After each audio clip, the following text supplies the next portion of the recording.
உங்களுக்கு எது புரிதோ இல்லையோ, இந்த கிருபையின் ஆவியை நீங்கள் பெற்றுக்கொள்ளுங்கள். நீங்கள் சில விஷயத்தை கேட்டுக்கிட்டே இருக்கும்போது அது ஒரு ஸ்பிரிட்டாவே மாறிடும்.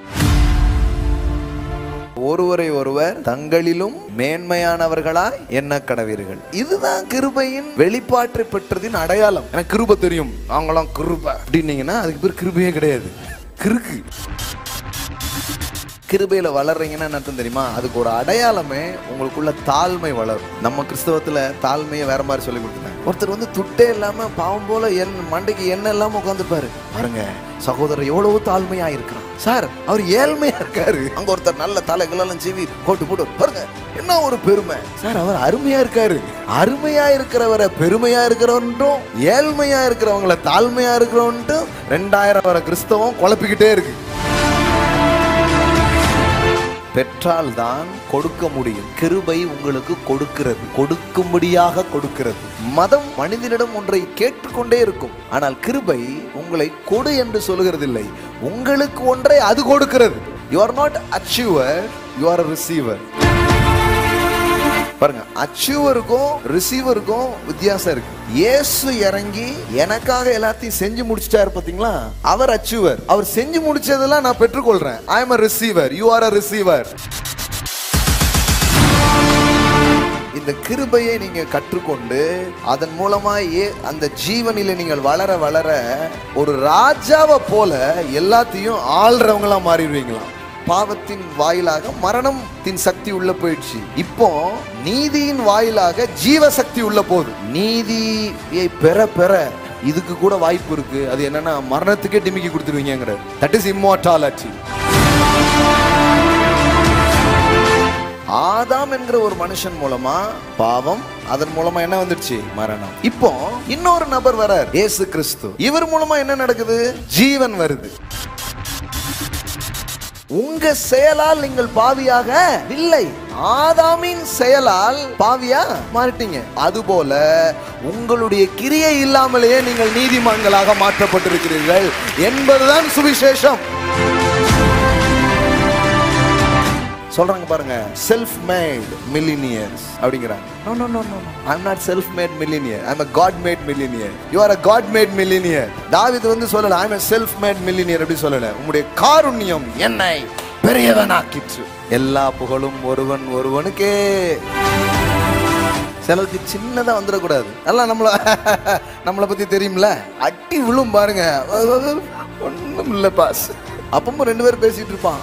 அடிச்ச கைப்புள்ளைக்கே இப்படி சட்டை கிழிஞ்சிருக்கணும், அடி வாங்கணும். டேய், இன்னுமா அந்த ஊர் நம்மள நம்புது?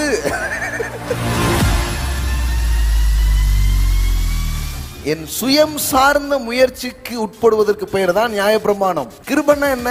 அவரை நான் சார்ந்துக்க போறேன். நியாயப்பிரமாணம் கடவுளின் உள்ளத்தை காட்டவில்லை, மனிதர்களின் இருதயத்தை எது காட்டுகிறது? கடவுளின் உள்ளத்தை எது காட்டுதுன்னா தேவகுமாரனாகிய இயேசு தேவனின் உள்ளங்களை காட்டுகிற கண்ணாடியாக அவர் இருக்கிறார். கர்த்தர் நல்லவர். ஆமென்.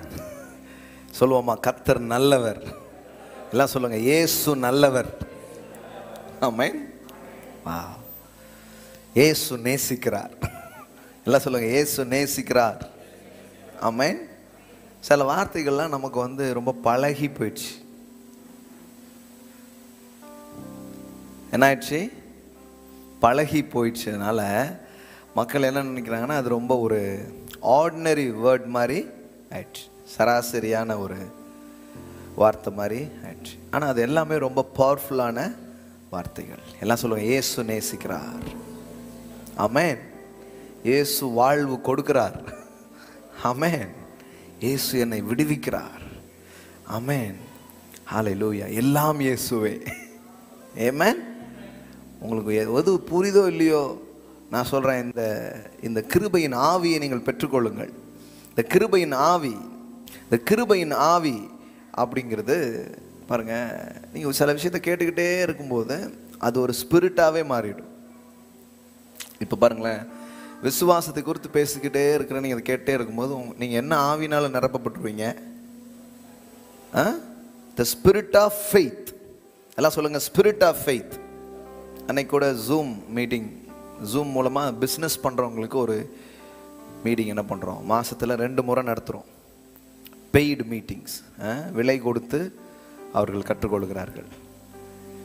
விலையில்லாத ஒன்னே ஒன்று ரட்சிப்பு மட்டும்தான். ஆமென். It's free.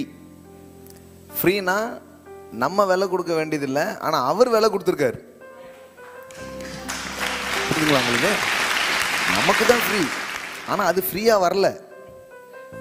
உங்கள் பைபிளை கொண்டு வந்து ஒருத்தர் ஃப்ரீயாக கொடுக்காருன்னா உங்களுக்கு ஃப்ரீயாக கொடுத்தாரு, ஆனால் அவர் காசு கொடுத்தா வாங்கினாரு.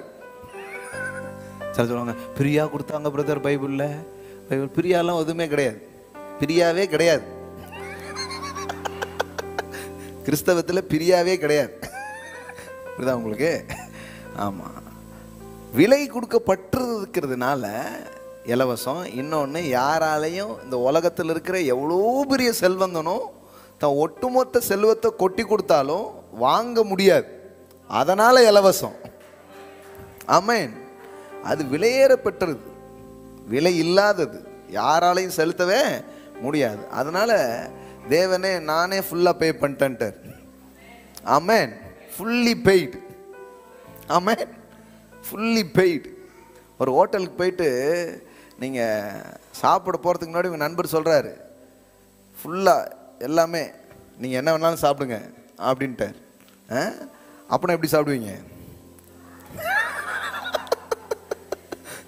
அப்படி தான் கிறிஸ்தவ வாழ்க்கை வாழணும். ஃபுல்லி பெய்டு, எல்லா வேலையும் கொடுத்துட்டார் எனக்காக.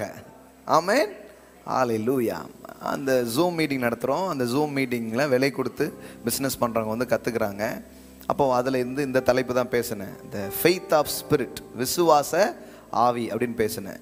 இப்போ நீங்கள் இந்த கிருபையை பற்றியெல்லாம் கேட்டுகிட்டே வரும்பொழுது, கிருபைங்கிறது ஒரு போதனையாக, ஒரு அறிவு சார்ந்த காரியமாக நீங்கள் புரிஞ்சுட்டு போயிடாமல், இட்ஸ் அ ஸ்பிரிட். எல்லாம் சொல்லுங்கள், கிருபையின் ஆவி. ஆமென். நீங்கள் அறிவை பெற்றீங்கன்னு வச்சுக்கோங்களேன், நீங்கள் ஆர்கியூமெண்ட்டுக்குள்ளே போயிடுவீங்க. நீங்கள்லாம் நாங்கள்லாம் இது. இப்போ இந்த கிறிஸ்தவத்தில் ஒவ்வொரு வெளிப்பாடும் வரும்போது என்ன நடக்குது? இந்த வெளிப்பாடு ஒரு கிடைச்ச உடனே இன்னொருத்தரை பார்த்து அப்படின்றார். இதுக்கு பேர் வெளிப்பாடா? வெளிப்பாடே கிடையாது. நாங்கள் தான் பரலோகத்துக்கு போவோம், நீங்களாம் எங்கேயாவது போங்க. இப்படி இப்படி இப்படி யோசித்துட்டாலே அது வந்து பைபிளே கிடையாது.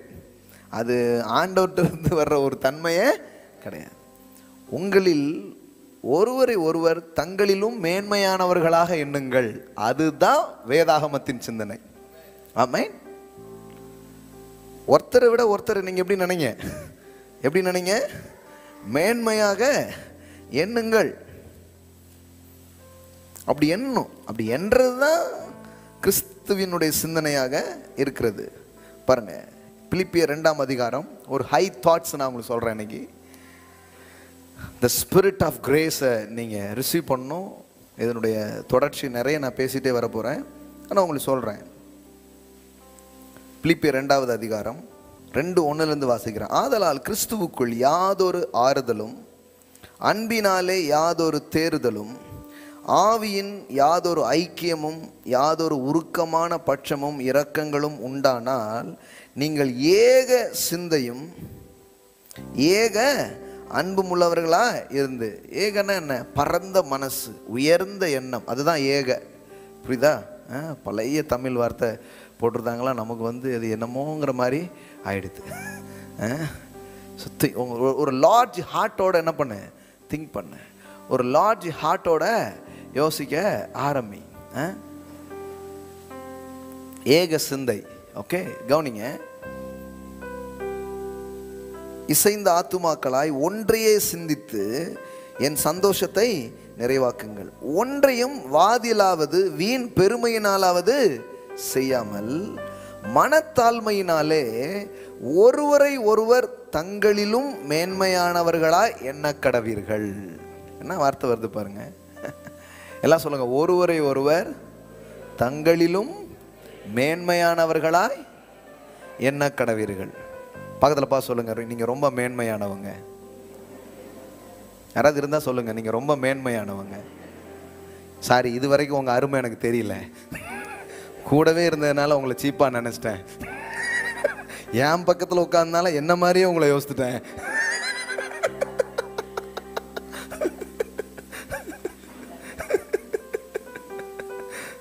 ஆனா உண்மையிலே நீங்க யாரு? மேன்மையானவர்கள். சொல்லுங்க, மேன்மையானவர்கள். பைபிள் பாருங்களேன், எவ்வளோ ஒரு ஹை தாட்டை வந்து நமக்கு கொண்டு வந்து கொடுக்க பாருங்க. ஒருவரை ஒருவர் தங்களிலும் மேன்மையானவர்களாக என்ன, இதுதான் கிருபையின் வெளிப்பாற்றை பெற்றதின் அடையாளம். எனக்கு கிருபை தெரியும், அவங்களாம் கிருபை அப்படின்னீங்கன்னா அதுக்கு பேர் கிருபையே கிடையாது, கிறுக்கு. கிறுக்கெல்லாம் கிருபைன்னு சொல்லிட்டு இருக்கக்கூடாது, லூஸ் பிடிச்சிருச்சு. எங்களுக்கெல்லாம் புது உடன்படிக்கை தெரியும் அப்படின்னீங்கன்னா பெசாட்டி நீங்கள் நியாயப்பிரமாணத்திலே பெசாட்டி இருந்திருக்கலாம் நீங்கள். ஆமாம், உங்களை பெருமைக்குள்ளாக்குச்சுன்னா அதுக்கு பேர் கிருபையே கிடையாது. உண்மையிலே நீங்கள் கிருபையை பெற்றீங்க, இல்லை கிருபையின் சத்தியத்தை கேட்குறீங்க, கிருபையில் வளர்றீங்கன்னா என்ன அர்த்தம் தெரியுமா? அதுக்கு ஒரு அடையாளமே உங்களுக்குள்ள தாழ்மை வளரும். ஆமென். ஏன் தெரியுமா? கிருபையில் நீங்கள் மேன்மை பாராட்டுறதுக்கு அங்கே ஒன்றுமே இருக்காது, அவர் மட்டும்தான் அப்படின்றீங்க. அதான் கிரேஸ். ஆமென். All grace. எல்லாம் சொல்லுங்க, ஆல் கிரேஸ். ஆமென். பாருங்களேன், கிருபையை நீங்கள் கேட்குறீங்க, இல்லை கிருபையை நீங்கள் புரிஞ்சுக்கிறீங்க, கிருபையின் உபதேசத்தெல்லாம் வளர்கிறோம், நாங்கள் கிருபையை தான் கேட்குறோம், கிருபை கிருபை கிருபை கிருபை அப்படின்றதுனாலாம் இல்லை. உண்மையிலேயே கிருபை உங்களுக்குள்ளே வருது, நீங்கள் கிருபையை விளங்கிட்டே வர்றீங்க, கிருபையின் ஆவியில் தான் நீங்கள் இன்க்ரீஸ் ஆகுறீங்க அப்படின்னு சொன்னால், ஒருவரை ஒருவர் தங்களிலும் மேன்மையானவர்களாய் என்ன ஆரம்பிப்பீர்கள். மற்றவங்களுக்கு மதிப்பு கொடுப்பீங்க. சிம்பிள். மற்றவங்களுக்கு என்ன கொடுப்பீங்க? மதிப்பு கொடுப்பீங்க. இந்த உலகத்தில் எந்த மனுஷனையும் வேல்யூ உள்ள ஒரு ஆளாக பார்ப்பீங்க. இவனா இவளா அப்படி பார்க்க மாட்டீங்க. ஏன் தெரியுமா? உங்கள் மதிப்பை ஒருவர் உங்களுக்கு மீட்டு தந்து விட்டார். That is grace. ஆமென். ஒரு நாள் என்னையே எனக்கு பிடிக்காம இருந்துச்சு, ஆனால் இயேசு வந்து சொல்லிட்டாரு, ஒன்னைத்தான் எனக்கு பிடிச்சிருக்குன்ட்டு. ஆமென்.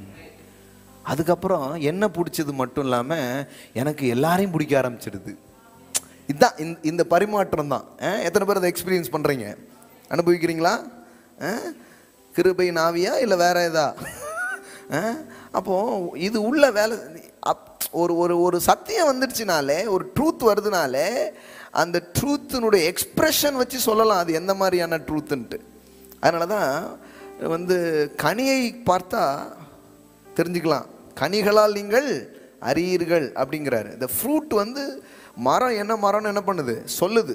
அது மாதிரி தான் நீங்கள் வந்து ஒரு சபைக்கு போகிறீங்க, ஒரு சத்தியத்தை கேட்குறீங்கன்னா அதனுடைய ஃப்ரூட் உங்கள்கிட்ட இருந்து என்ன பண்ண ஆரம்பிக்கும்? வெளிப்பட ஆரம்பிக்கும். அந்த கனி உங்கள்கிட்ட இருந்து வெளிப்பட ஆரம்பிக்கும். அதில் ரொம்ப முக்கியமானது தாழ்மை. எல்லாம் சொல்லுங்கள், தாழ்மை. தாழ்மைங்கிறது என்ன? உங்களை மட்டமாக நினைக்கிறதா? நம்ம கிறிஸ்தவத்தில் தாழ்மையை வேற மாதிரி சொல்லி கொடுத்துட்டாங்க. தாழ்மைன்னா என்னன்னு சொல்லி கொடுத்துட்டாங்கன்னா, நீ ஒன்றுமே இல்லை, ஒன்றுமே இல்லைன்னு நினை, நீ எதுக்குமே உதவ மாட்ட, நீ சரியே கிடையாது. இதுக்கு பேர் தான் தாழ்மைன்னு சொல்லிட்டாங்க. அதுக்கு பேர் தாழ்வு மனப்பான்மை. எல்லாம் சொல்லுங்க, தாழ்வு மனப்பான்மை வேற, தாழ்மை வேற. சிலர் காசே இல்லாமல் இருக்கிறாரு பாருங்க, என்ன தாழ்மை சார், அதுக்கு பேர் ஏழ்மை. ஐயோ, இவங்களுக்கு விளக்கம் சொல்லியே. புரியுதா உங்களுக்கு? ஒருத்தர் வந்து துட்டே இல்லாமல் பாவம் போல மண்டைக்கு எண்ணெய் இல்லாமல் உட்காந்துருப்பாரு. பாருங்க சகோதரர் எவ்வளவு தாழ்மையாக இருக்கிறார். சார் அவர் ஏழ்மையாக இருக்காரு. ஏழ்மையாக இருக்கிறவரை பிடிச்சி நம்ம என்ன சொல்லி கொடுத்துட்டு இருக்கோம்? பாருங்க என்ன ஒரு தாழ்மை. அங்கே ஒருத்தர் நல்ல தலைகளெல்லாம் சீவி கோட்டு போட்டு பாருங்க என்ன ஒரு பெருமை. சார் அவர் அருமையாக இருக்காரு. அருமையாக இருக்கிறவரை பெருமையாக இருக்கிறவன்ட்டும், ஏழ்மையாக இருக்கிறவங்களை தாழ்மையாக இருக்கிறவன்ட்டும் 2000 வர கிறிஸ்தவம் குழப்பிக்கிட்டே இருக்கு. கர்த்தர் பாருங்க கிருபையா இந்த எண்ணத்திலிருந்தெல்லாம் நம்மளை விடுதலையாக்கி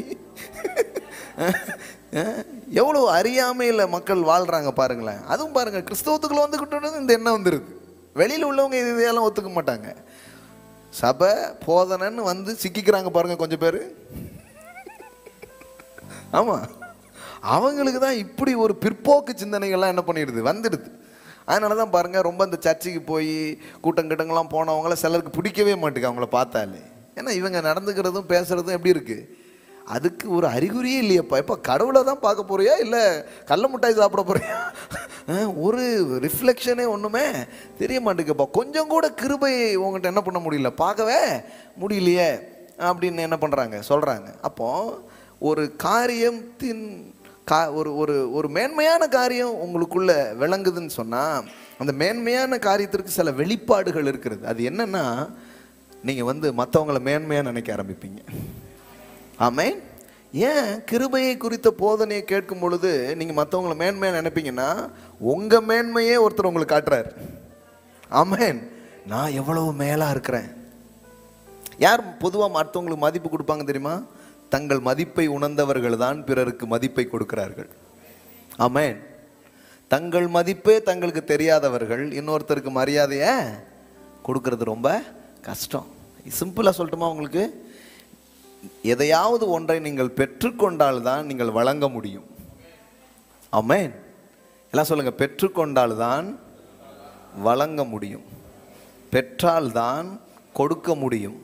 கிருபை உங்களுக்கு கொடுக்கிறது, கொடுக்கும்படியாக கொடுக்கிறது. ஆமென். கிருபைனால என்ன தெரியுமா? It gives something.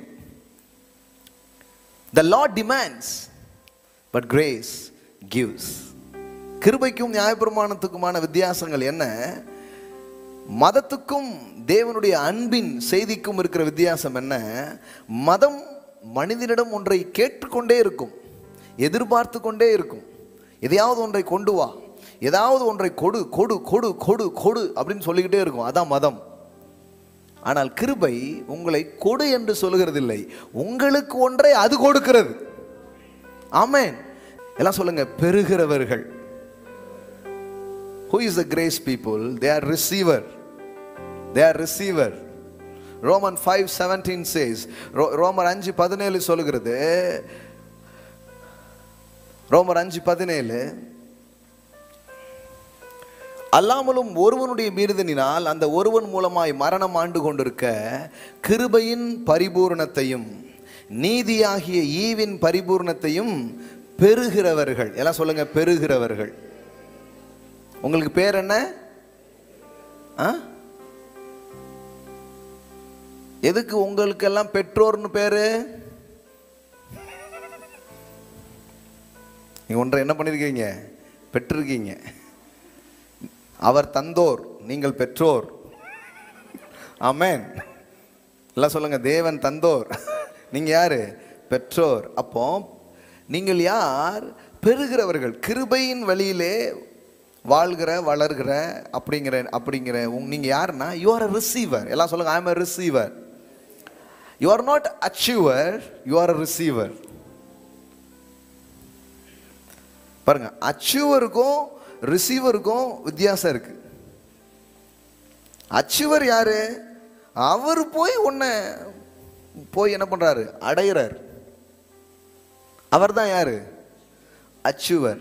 But you are not achiever, you are a receiver. எப்படி? இயேசு இறங்கி எனக்காக எல்லாத்தையும் செஞ்சு முடிச்சிட்டாரு பார்த்தீங்களா? அவர் அச்சீவர். அவர் செஞ்சு முடிச்சதெல்லாம் நான் பெற்றுக்கொள்றேன். I am a receiver, you are a receiver. Glory to God. Hallelujah. எல்லாம் சொல்லுங்க, I am not an achiever, I am a receiver. நீங்க ரிசீவ் பண்றதுனால நிறைய அச்சீவ் பண்ணுவீங்க, அது வேற. Is another dimension of grace. But basically நீங்க யாரு? I am a receiver. எல்லாம் சொல்லுங்க, I am a receiver. அப்ப எப்படி சொல்லியிருக்கு பாருங்க. நான் சொல்றது உங்களுக்கு புரியுதா? எத்தனை பேருக்கு இந்த இடத்துல பேசுறது புரியுது? இந்த ரிசீவர்னா என்னன்னு புரியுதா? புரிஞ்சவங்களாம் கை தூங்க பார்க்கலாம். யாருக்கெல்லாம் புரிஞ்சு இருக்கு? யாருக்கெல்லாம் புரிஞ்சு போச்சு? சிலருக்கு எனக்கு புரிஞ்சு போச்சு பிரதருங்க. போச்சா? புரிஞ்சு இருக்கா? கிருபையின் பரிபூரணத்தையும். கிருபைங்கிறது சாதாரணமானது கிடையாது. It's abundance. எல்லாம் சொல்லுங்க, abundance. கிருபைங்கிறது ஏதோ காலையில் பிதுக்கிற பேஸ்ட் மாதிரி கிடையாது. அது நயாகரா வீழ்ச்சி மாதிரி. ஆமென். ஹல்லேலூயா. அது பெரும் வெள்ளம். எல்லாம் சொல்லுங்க, பெரும் வெள்ளம். கேட்கலன்னா 1ஆம் தேதி மெசேஜ் கேளுங்க. 1ஆம் தேதி மெசேஜில் பேசுகிறோம். கிருபையின் பெரும் வெள்ளம். கிருபைங்கிறது பெரிய வெள்ளங்க அது. ஆமாம், நோவா காலத்தில் வந்த வெள்ளம் அழிவின் வெள்ளமாக இருந்தது.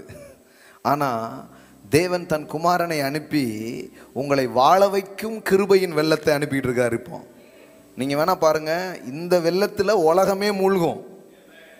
இது ஜீவனுக்கான வெள்ளம். அந்த வெள்ளம் வந்ததுனால எல்லாரும் காலி. இந்த வெள்ளம் வர்றதுனால காலியாக மாட்டாங்க, எல்லாரும் ஜீவனை பெற்றுக்கொள்வார்கள். ஆமென். அது ஆக்கினை தீர்ப்பு கொடுக்கும் ஊழியம். It is the ministry of condemnation. ஆனா இது ஆக்கினை தீர்ப்பு கொடுக்கும் ஊழியம் அல்ல, இது ஜீவனை கொடுக்கும் ஊழியம். ஆமென். அந்த வெள்ளம் அழிவுக்கான வெள்ளம், இந்த வெள்ளம் ஆக்கத்திற்கான வெள்ளமாக இருக்கிறது. எல்லாம் சொல்லுங்க, கிருபையின் பரிபூரணம். ஆங்கிலத்தில் எப்படி வருது? abundance of grace. எல்லாம் சொல்லுங்க, abundance of grace. ஆமென். அடுத்தது இது எல்லாத்தையுமே விளக்க போகிறேன். இந்த இன்னைக்கு சண்டே மட்டும் நீங்கள் கேட்குறது மட்டும் இல்லை, செவ்வாய்க்கிழமை வாங்க, இந்த ஒவ்வொரு வார்த்தையும் நம்ம ஸ்டடி பண்ண போகிறோம், புரிஞ்சுக்க போகிறோம். இப்போ கொஞ்சம் ஃப்ளோவாக சில மேட்ரு சொல்லிடுறேன். செவ்வாய்க்கிழமை இதை ஸ்டடியாக என்ன பண்ண போகிறோம், நிறையா பார்க்க போகிறோம். கிருபையை குறித்த ஒரு நல்ல வேத பாடத்துங்களை கற்றுக்கொள்ள போகிறோம். அக்கு வேற ஆணி வேற பிரிச்சுருவோம், சரியா? அவ்வளோ தெளிவாக நீங்கள் புரிஞ்சுக்க போகிறீங்க. ஏன்னா இது சாதாரணமான காரியம் இல்லை. இந்த கிருபையின் வெளிச்சத்தையும் வெளிப்பாட்டையும் நீங்கள் புரிஞ்சிட்டீங்கன்னா நீங்கள் எப்படி வாழ்வீங்க? அந்த வசனத்தில் இருக்குது பாருங்க, பெறுகிறவர்கள் இயேசு கிறிஸ்து என்னும் ஒருவராலே ஜீவனை அடைந்து. கிருபையை கேட்க கேட்க எதை அடைகிறீங்களா? எல்லாம் சொல்லுங்க, ஜீவனை அடைந்து. இதுவும் பெற்றுக்கொள்றது தான். எல்லாம் சொல்லுங்க, நான் ஜீவனை அடைகிறேன். அடைந்து என்ன போட்டிருக்குது? ஆளுவார்கள் என்பது அதிக. அப்படின்னா என்ன? You will rain. இந்த கிருபையையும் அதன் பரிபூர்ணத்தையும் தேவனுடைய நீதியையும் நீங்க புரிந்து அதை நீங்கள் பெற்றுக்கொள்ள இந்த பெறுகிறவர்கள் அப்படின்னு இருக்கு பாருங்க. இது வந்து the present continuous word. இது வந்து ஒரு டைம்ல நடக்கிற ஒரு மேட்டர் கிடையாது, இது தொடர்ந்து நடந்துகிட்டே இருக்கிற ஒரு விஷயம். எல்லாம் சொல்லுங்க, பெறுகிறவர்கள். அப்ப பெறுகிறவர்களுக்கு என்ன நடக்கும்? ஜீவனை அவர்கள் பெற்று ஆளுவார்கள் என்பது அதிக நிச்சயமாமே. ஆம்பிளிஃபைட்ல எப்படி வருது பாருங்க, receive the abundance of grace and the free gift of righteousness, reign in life through the one Jesus Christ. இன்னும் சில டிரான்ஸ்லேஷன்ஸ்ல எப்படி வருதுன்னா, you will reign in this life like king அப்படின்னு இருக்கு. அதாவது ஆளுவீர்கள்னாலே யார் ஆளுவா? அதிலே வந்துருது. அப்படின்னா என்ன தெரியுமா? இந்த கிருபையை நீங்க கற்றுக்கொண்டு இந்த நீதியை நீங்கள் புரிந்து கொண்டு அதன் மூலமாக அந்த ஜீவனில் நீங்கள் வளர வளர எந்த மாதிரி லைஃப் ஸ்டைலுக்குள்ளே போயிருவீங்கன்னா, you will reign like king. ஒரு ராஜாவை போல எல்லாத்தையும் ஆள்றவங்களாம் மாறிடுவீங்களாம். இந்த போதனையினுடைய லக்கு அல்லது இந்த போதனை உங்களை எங்க கூட்டிட்டு போகுதுன்னா, ஆளுகிற ஒரு வாழ்க்கைக்கு கூட்டிட்டு போயிடும். ஆமென். ஆள்ற வாழ்க்கை அல்ல, ஆள்ற வாழ்க்கை. ஆமென். எல்லாம் சொல்லுங்க, ராஜாவை போல நான் ஆளுவேன். ஆமென். பக்கத்துல பா சொல்லுங்க, you will reign. எல்லாம் சொல்லுங்க, you will reign in this life like king. சொல்லுங்க, you will reign in this life like king. Amen. you will reign-ங்கிறது தானே ஜெனிசிஸ் 1:26. ஆள முடியாத என்ன பண்ணாரு? என்னங்க படைச்சார். ஆனா ஜீவனை இவன் இழந்து போனதால், இவனுக்குள் மரணம் வந்ததால் ஆள வேண்டியவன் ஆளப்பட்டான். ஆனா அவன் ஆள வந்தான். அவன் யாரு? மனுஷன் யாரு? ஆள வந்தான். ஆமாங்க. ஆனா அவனுக்குள்ள மரணம் வந்ததுனால இப்போ அவனை எல்லாம் என்ன பண்ணிடுச்சு? ஆண்டு கொண்டது. பாவம், சாபம், தரித்திரம், நோய். இப்ப இதனால மனுஷன் என்ன பண்ணப்படுறான்? ஆளப்படுறான். ஒரு அடிமை வாழ்க்கை போல அவன் மாறிட்டான். அப்ப what is a solution? what is a remedy?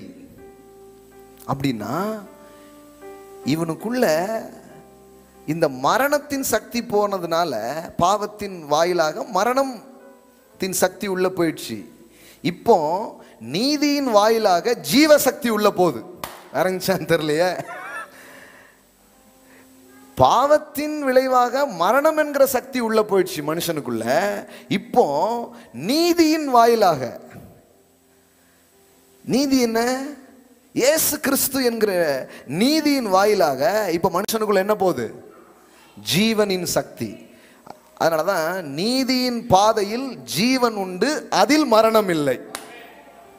Hello, ஸ்கிரிப்சருங்க.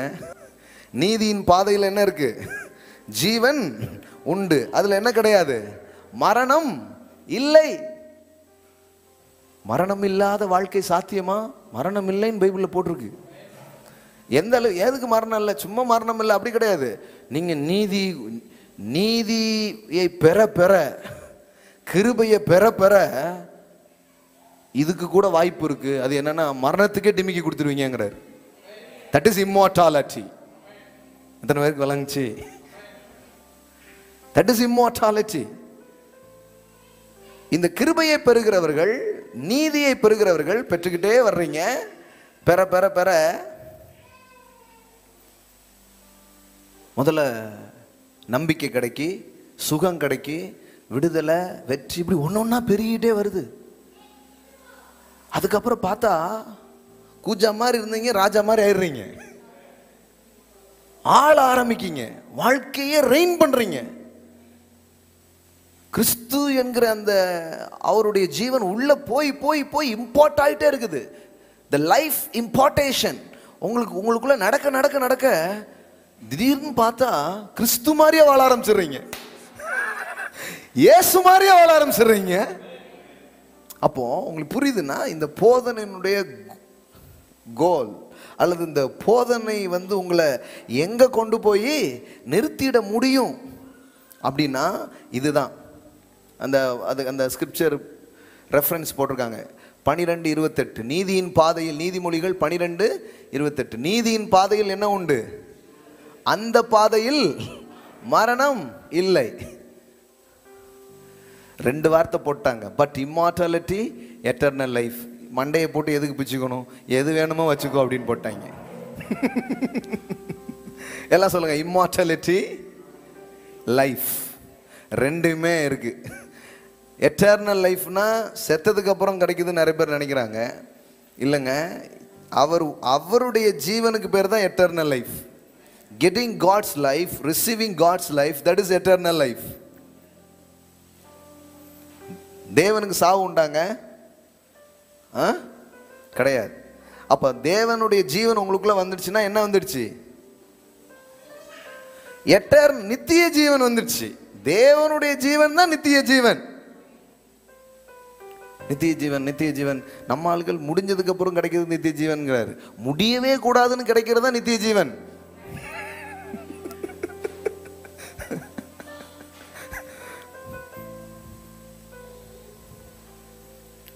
இது வந்து ஒரு ஜோம் ஒன்று பேருவோம் பிரதங்கிற சர்ச்சை கிடையாது. இது நல்ல லிசன் பண்ணிட்டே வரணும், கவனிக்கணும் என்ன பேசுறாங்க. அதாங்க பெரிய விஷயம்.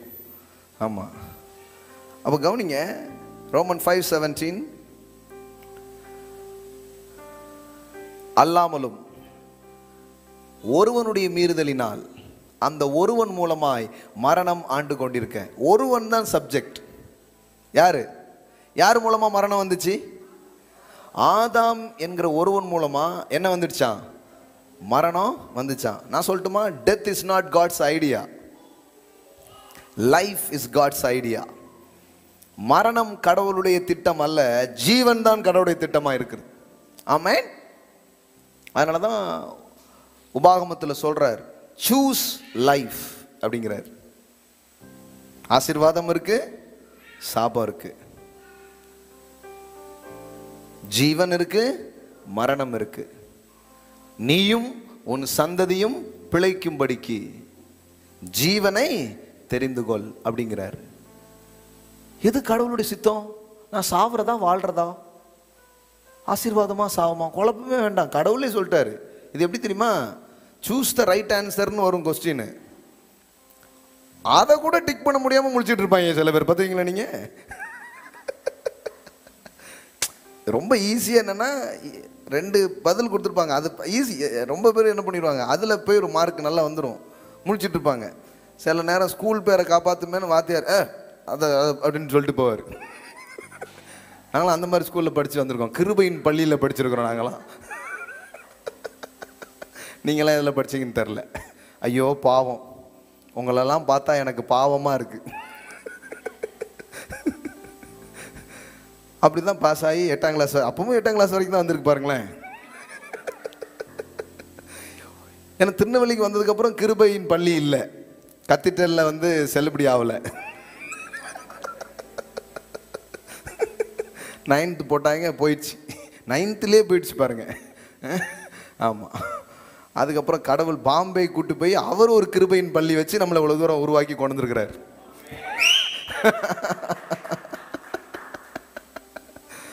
தம்பி இந்த இதெல்லாம் வேண்டாம், நான் உனக்கு சொல்லித்தரேன்னு கூட்டு போய் இப்போ நானும் கிருபையின் பள்ளியில் படித்து தான் வந்துட்டு இருக்கேன். அதனால தான் கிருபை பிரசங்கியார் என்று அழைக்கப்படுகிறோம். அவனுக்கு தெரியல, இவருக்கு பிரசங்கியார் ஆனதே கிருபை தான். அதனால தான் இவர் எதை பேசிகிட்டு இருக்காரு, கிருபையே பேசிக்கிட்டே இருக்கிறாரு. நல்லா கவனிங்க, என்ன சொல்லிட்டு இருக்கிறேன்? Choose life. எதை மார்க் பண்ணணும் குழம்பவே வேண்டாம் கடவுளை பொறுத்தளவுக்கும். சில சொல்கிறாங்க தேவ சித்தத்தை புரிஞ்சிக்கவே முடியல, அப்படி தான் மண்டே பிக்கிறாங்க. ஏற்கனவே அங்கே பிஞ்சிடுச்சுல நிறைய, நீங்கள் ஏன் பிக்கிங்க? இருக்கிறதையும் பண்ணாதீங்க. அதெல்லாம் குழப்பமே கிடையாது. கடவுளுடைய சித்தம் தெளிவாக இருக்குது. அவர் சொல்கிறாரு 2 இருக்குது. நீயும் உன் சந்ததியும் பிழைக்கும்படிக்கு ஜீவனை தெரிந்து கொண்டு. Choose life. You shawl choose life. அப்போ குழப்பமே கிடையாது. கடவுளுடைய ஐடியா இதுதான், ஆசீர்வாதம் தான். இஸ்ரவேலை ஆசீர்வதிப்பதே எனக்கு பிரியம். ஜீவனை நீ தெரிந்து கொள்ளுன்னு என்ன பண்ணிட்டாரு, சொல்லிட்டார். இப்போ ரோமன் 5:17 போடுங்க, அது அப்படியே வச்சிருங்கடா. ரோமன் 5:17. அல்லாமலும் ஒருவனுடைய மீறுதலினால் ஒருவன் மூலமாய் மரணம் ஆண்டு கொண்டிருக்க.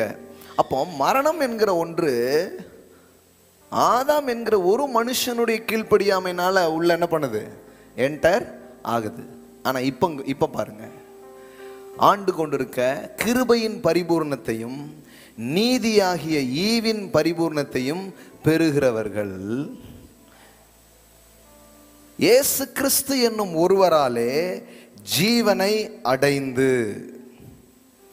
ஆதாமின் மூலம் மரணத்தின் வாழ்வை நாம் எப்படி பெற்றுக்கொண்டோமோ அதுபோல வேதவசனம் சொல்லுகிறது இயேசு கிறிஸ்து என்னும் ஒருவராலே ஜீவனை அடைந்து ஆளுவார்கள் என்பது அதிக நிச்சயமாமே. இதுல நீங்க எங்கேயாவது சப்ஜெக்ட்ல வர்றீங்களா? உங்க செயல் ஏதாவது இதுல சப்ஜெக்ட்ல வந்திருக்கா? வரவே இல்லை. ஒரு மனுஷனுடைய கீழ்ப்படியாமை மரணத்தை கொண்டு வந்து விட்டது. இப்போ இயேசு கிறிஸ்து என்னும் ஒருவருடைய கீழ்ப்படிதல் உங்களுக்கு ஜீவனை கொண்டு வருகிறது. ஆமென். இப்போ பாருங்க, ரோமன் 5:17. ரோமன் 5 வந்து ரொம்ப இம்பார்ட்டன்ஸான ஒரு இது. நான் உங்களுக்கு இன்னும் காட்டுறேன் பாருங்க. கொஞ்சம் பேருக்கு புரியுது, கொஞ்சம் பேருக்கு என்ன சொல்றாரு அப்படிங்கிற மாதிரி இருக்குது பாருங்க. அதனால தான் பைபிளில் வந்து பால் குடிக்கிறவங்கன்னு யாரை பற்றி சொல்லிருக்கு தெரியுமா? பேபி மில்க் குடிக்கிற பேபி யாரை சொல்லி தெரியுமா? நீதியின் வசனத்தில் பழக்கம் இல்லாதவர்கள். வசனத்தில் பழக்கம் இல்லாதல நீதி இதை பற்றிலாம் பேசினா அவங்களுக்கு அவங்க தான் பேபிஸா. அதனால் பாருங்கள், நம்ம பேபிஸ் கிடையாது. நாம கற்று தேறுகிறவர்கள். ஆமென். கவனிங்க, ரோமன் 5:17.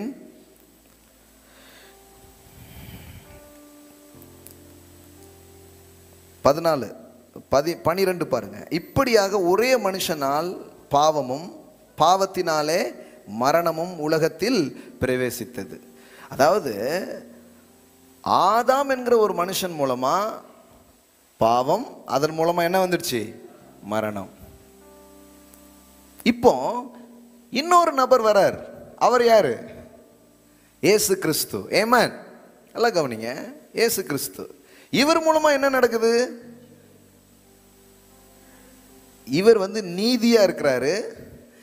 நீதியின் வாயில என்ன வருது? ஜீவன் வருது. இப்போ உங்க வாழ்க்கையில மரணம் எப்படி வந்துச்சு? மரணம்னு நான் சொல்றது என்ன? வாட் இஸ் டெத் மீன்ஸ் என்னன்னா, தீமையின் தொகுப்பு தான் மரணம். The totality of evil, it's called death. Life means the totality of goodness, that is life. அதாவது தீமையின் முழுமைக்கு பெயர் தான் மரணம், நன்மையின் முழுமைக்கு பெயர் தான் ஜீவன். இவ்வளவு புரிஞ்சுக்கோங்க, அப்புறம் இன்னும் நிறைய பார்க்கலாம். இப்போ ஆதாமுடைய கீழ்ப்படியாமையினால தான் என்ன வந்திருக்கு? பாவமும் பாவத்தினால் மரணமும். கரெக்டா? இப்போ ஜீவன் எப்படி வருது? இயேசுவின் கீழ்ப்படிதல், அவருடைய நீதி, அதன் மூலம் தான் என்ன வருது? ஜீவன் வருகிறது. நான் கேட்கிறேன், இதுல நீங்க எங்க சப்ஜெக்ட்ல இருக்கிறீங்கன்னு கேட்கிறேன். பக்கத்துல பார்த்து சொல்லுங்க, you are not a subject. இது எப்படின்னா, ஆதாமுக்குள் நாம் எல்லோரும் பாவிகளாக்கப்பட்டோம். இப்போ வித்தவுட் யுவர் ஆக்ட், நீங்க எந்த ஆக்டும் செய்யாமலே யாரா மாறிட்டீங்க? பாவி ஆயிட்டீங்க ஆதாமுக்குள்ள. இந்த பக்கம் ஆதாம் வச்சுக்கோங்க, சரியா? இந்த பக்கம் வந்தேன்னா இயேசுன்னு வச்சுக்கோங்க. மாத்தி ஏதாவது வந்தேன்னா சொல்லிருங்க. நீங்க பாவம் செஞ்சதுனால நீங்க பாவியா? ரொம்ப காலமா நாம என்ன கேட்டுக்கிட்டு இருக்கிறோம்னா, பாவம் பண்ணிட்டடா, பாவம் பண்ணிட்ட. நீ செய்த பாவத்தினால் நீ பாவியானாய். இதுதான் நம்ம கேட்டுட்டே இருக்கோம். எனக்கு பைபிள்ல இருந்து ஒரு வசனம் அப்படி காட்டுங்க பார்க்கலாம். உங்க செயலால் நீங்கள் பாவியாக இல்லை, ஆதாமின் செயலால் நீங்க என்னவா மாறிட்டீங்க? பாவியா மாறிட்டீங்க.